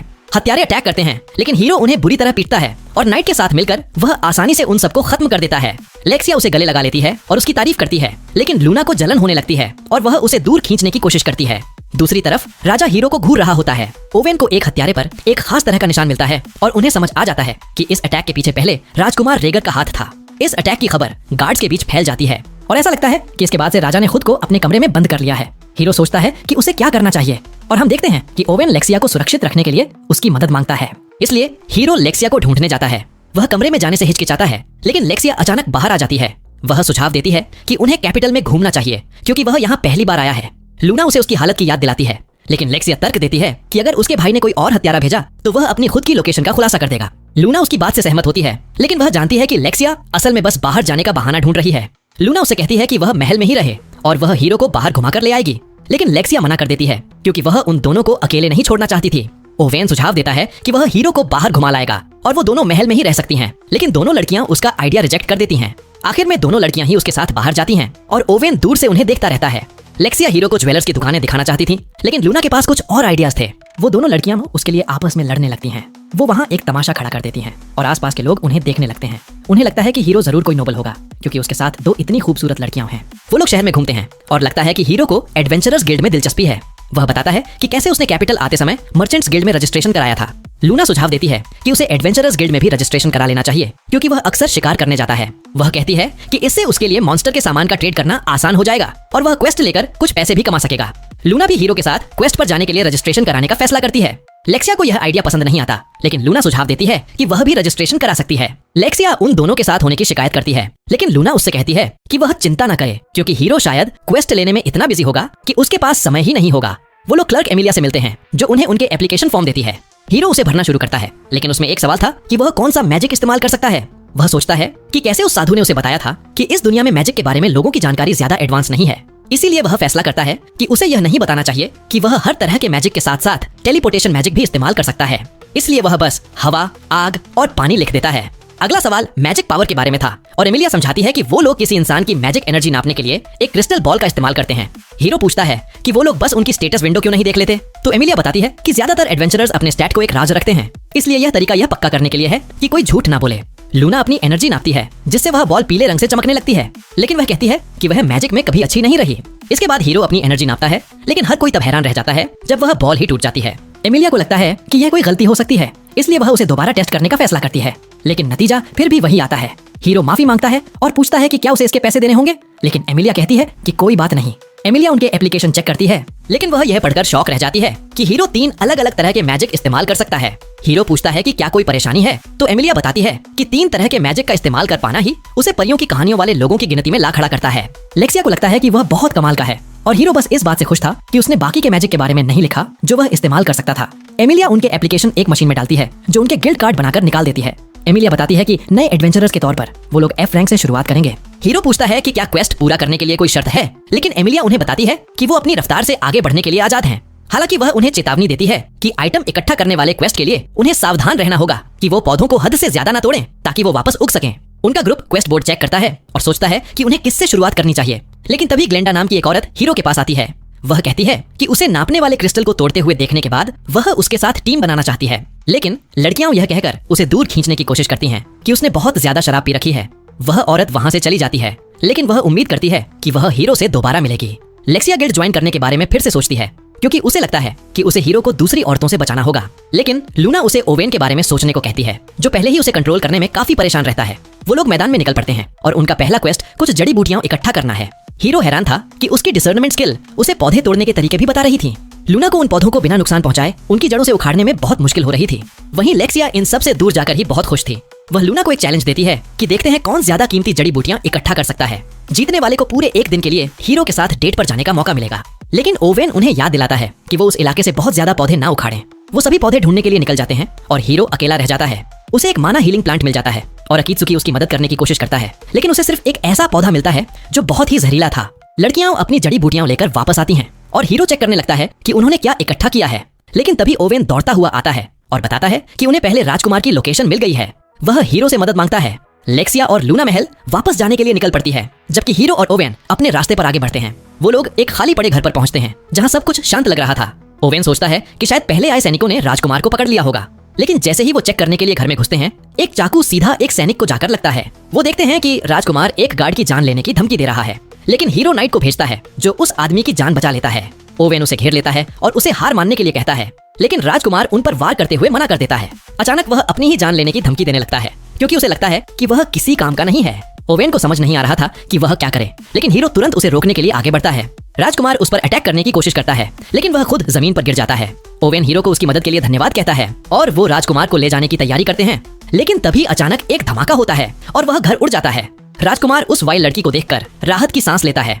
हालांकि वह पूरी सिचुएशन का अंदाजा लगाती है और तय करती है कि वह फेल हो चुका है, इसलिए अब उसकी कोई जरूरत नहीं है। राजकुमार यह सुनकर शॉक रह जाता है क्योंकि उसे लगा था कि वह राजा बनने में उसकी मदद करना चाहती थी, लेकिन वह लड़की अपना असली प्लान बताती है कि वह उसका इस्तेमाल करके युद्ध भड़काना चाहती थी और ज्यादा से ज्यादा लोगों को मारना चाहती थी। राजकुमार को एहसास होता है कि उसके साथ धोखा हुआ है और वह लड़की उसे खत्म करने की तैयारी करती है।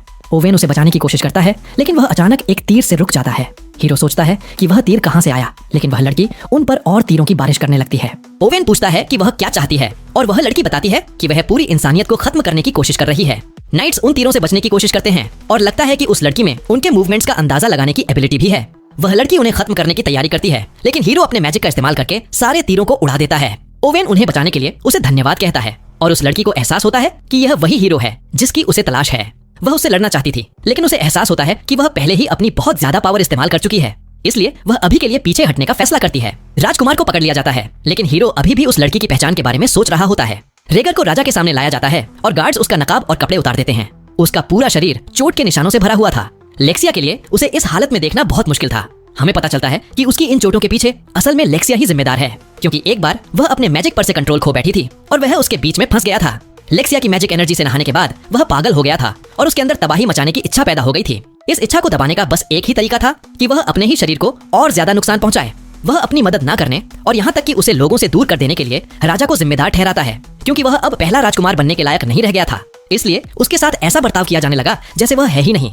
हीरो को लगता है कि वह उसका दर्द समझ सकता है। रेगर बस अपना दुख खत्म करना चाहता था और वह मरने की भीख मांगता है। तभी हीरो बीच में बोलता है कि वह शायद उसकी मदद कर सकता है और वह अपना हीलिंग जूस निकालता है। शुरुआत में रेगर मना करने की कोशिश करता है, लेकिन अंत में उसके सारे घाव पूरी तरह से ठीक हो जाते हैं। हर कोई शौक रह जाता है और रेगर जल्दी से खुद को शीशे में देखता है। उसे विश्वास नहीं होता कि वह ठीक हो गया है और हीरो समझाता है कि उसका यह जूस क्योर ऑल हर्ब से बना है। यह सुनकर राजा बहुत हैरान होता है, क्योंकि यह असल में एक लेजेंडरी जड़ी बूटी है। वह अपने बेटे को ठीक करने के लिए इतने रेयर आइटम का इस्तेमाल करने के लिए हीरो को धन्यवाद कहता है, लेकिन हीरो उसे कहता है कि वह चिंता न करे, क्योंकि वह उसे अपने बगीचे में उगाता है। रेगर हंसने लगता है और सोचता है कि ठीक होने के बावजूद भी उसे मौत की सजा तो मिलनी ही है। लेक्सिया पूछती है कि उसने क्या अपराध किए हैं और राजा बताता है कि उसने कई बार जान लेने की कोशिश की है। लेक्सिया कहती है कि क्योंकि यह अपराध उसके खिलाफ है, इसलिए वह उसे माफ करने का फैसला करती है। राजा कहता है कि यह इतना आसान नहीं है, क्योंकि रेगर ने उस पर भी अटैक किया था, लेकिन लेक्सिया जिद करती है कि वह भी रेगर को माफ कर दे और राजा को उसकी बात माननी पड़ती है। इस तरह रेगर अपनी सजा से बच जाता है। इसके बाद राजा इनाम के बारे में सोचता है। लेक्सिया शादी के लिए अपना हाथ मांगती है और लूना भी उससे शादी करने का ऑफर देती है, लेकिन राजा अंत में उसे लॉर्ड नाइट का टाइटल देने के साथ साथ कुछ जमीन और एक हवेली भी देता है। हीरो रात को आराम करने के लिए अपने कमरे में जाता है और तुरंत सो जाता है। हालांकि वह उस रहस्यमयी लड़की से लड़ने का सपना देखता है, लेकिन वह हार जाता है और स्कूल में अचानक उसकी आंख खुलती है। अगले दिन उसके दोस्त उसे घूमने के लिए कहते हैं, लेकिन वह क्लास के बाद जल्दी से निकल जाता है। यहाँ तक कि वह काउरी के पास से भी भागता हुआ निकल जाता है। जब वह घर भाग कर जाता है तो वह सिर्फ उसी रहस्यमयी लड़की के बारे में सोच रहा होता है। वह वापस दूसरी दुनिया में जाता है और जितनी कड़ी मेहनत हो सके उतनी कड़ी ट्रेनिंग करने लगता है ताकि वह वाइल्ड के खिलाफ लड़ाई के लिए तैयार हो सके। नाइट को कुछ महसूस होता है और उन पर अचानक अटैक हो जाता है। वह लड़की सामने आती है और हीरो सोचता है कि उस पर अटैक क्यों किया जा रहा है। वह लड़की बताती है कि वह बदला लेना चाहती है और हीरो उसके प्लान में रुकावट बन सकता है। इसी बीच हम काउरी को उसके घर जाते हुए देखते हैं, जो उसके साथ पढ़ाई करना चाहती थी। उसके घर का दरवाजा खुला था, इसलिए वह अंदर चली जाती है। वह उस दूसरी दुनिया में चारों तरफ देखती है इस उम्मीद में कि वह उसे ढूंढ लेगी, लेकिन तभी उसे दूर से धमाकों की आवाज सुनाई देती है। वह लड़की हीरो पर अपने तीर चलाती है, लेकिन हीरो नाइट के साथ मिलकर उस पर झपटता है। वह उसे एक किक मारने में कामयाब हो जाता है, जिससे वह दूर गिरती है। वह लड़की उससे बहुत इंप्रेस होती है और सोचती है कि इसके और ताकतवर होने से पहले ही उसे इसे खत्म करना होगा। वह उस पर तीर चलाने लगती है और हीरो को उसी इलाके में काउरी दिखाई देती है। वह बहुत घबरा जाती है और हीरो उसे बचाने की कोशिश करता है, जिसकी वजह से वहाँ एक धमाका होता है। वह लड़की अपना सबसे ताकतवर अटैक करने की तैयारी करती है ताकि उसे पूरी तरह से खत्म कर सके, लेकिन तभी युसागी वहाँ आ जाता है और उसके अटैक को रोक देता है। वह लेट होने के लिए माफी मांगता है और कहता है कि वह कुछ छानबीन कर रहा था। उसे पता चला है कि उस लड़की का नाम युदी है। उसे यह भी पता चला कि वह असल में डिवाइन आर्चर की शिष्या है। युदी बताती है कि उसके मास्टर को मार दिया गया था, इसलिए वह उनका बदला लेना चाहती है। वह दावा करती है कि युसागी हमेशा तभी आता है जब बहुत देर हो चुकी होती है, जबकि उसके मास्टर ने हमेशा इंसानों की रक्षा की थी, लेकिन अंत में इंसानों ने ही उन्हें धोखा दिया। युसागी कहता है कि वाइल्ड के खिलाफ लड़ना उनका काम है और अपनी डिवाइन स्किल का इस्तेमाल दुनिया को तबाह करने के लिए करना उस वादे के खिलाफ है जो उन्होंने इस ग्रह से किया है। लेकिन युदी कहती है कि उसे यह डिवाइन स्किल सिर्फ अपने मास्टर से विरासत में मिली है, उसने कभी डिवाइन होने का टाइटल नहीं लिया, इसलिए वह इस वादे को मानने के लिए मजबूर नहीं है। वो लड़ते रहते हैं और हीरो युसागी के उस मूव की कॉपी करता है जिसका इस्तेमाल उसने उसे बचाने के लिए किया था। वह एक मौका बनाता है और युसागी उसे एक किक मार देता है। युदी इंसानों को बेकार समझकर अपना बदला लेने से पीछे हटने से मना कर देती है। वह वाइल्ड की पावर का इस्तेमाल करने लगती है। वह जोर से चीखती है और हीरो के लिए अपनी जगह पर खड़े रहना भी मुश्किल हो जाता है। वह युसागी पर झपटती है और वो दोनों एक दूसरे पर वार करते हैं। युसागी को एक चोट लगती है और हालात बहुत खराब लग रहे थे, लेकिन तभी अकीत्सुकी दौड़कर लड़ाई के बीच में आ जाता है। वह अपनी होली ग्राउंड स्किल चालू कर देता है जो युदी की पावर छीन लेती है। इससे हीरो को उसे बेहोश करने का मौका मिल जाता है। युसागी बताता है कि डिवाइन के अलावा ऐसे पवित्र जानवर भी हैं जो वाइल्ड के खिलाफ खड़े होते हैं और अकीत्सुकी उनमें से ही एक है। वह कहता है कि युदी अब कभी अपनी वाइल्ड पावर का इस्तेमाल नहीं कर पाएगी, इसलिए वह उसे संभालने की जिम्मेदारी हीरो पर छोड़कर चला जाता है। काउरी दौड़ कर आती है, लेकिन तभी अचानक उसके पीछे एक मॉन्स्टर आ जाता है। हीरो एक ही बार में उसे खत्म कर देता है और काउरी यह देखकर शॉक रह जाती है। हीरो उसे समझाता है कि इस दुनिया में उसकी जिंदगी कुछ ऐसी ही है। वह पूछता है कि क्या अपने सामने उसे जान लेते हुए देखकर वह डर गई है। वह मानता है कि उसने इस दुनिया में अपना लेवल बढ़ाया है और उसे लगता है कि वह एक चीटर है और शायद वह उसे पसंद नहीं करेगी, लेकिन काउरी कहती है कि यह सच नहीं है। वह कहती है कि वह तब से बिल्कुल नहीं बदला है जब उसने पहली बार उसकी जान बचाई थी। वह कहती है कि वह हमेशा से ही दयालु रहा है और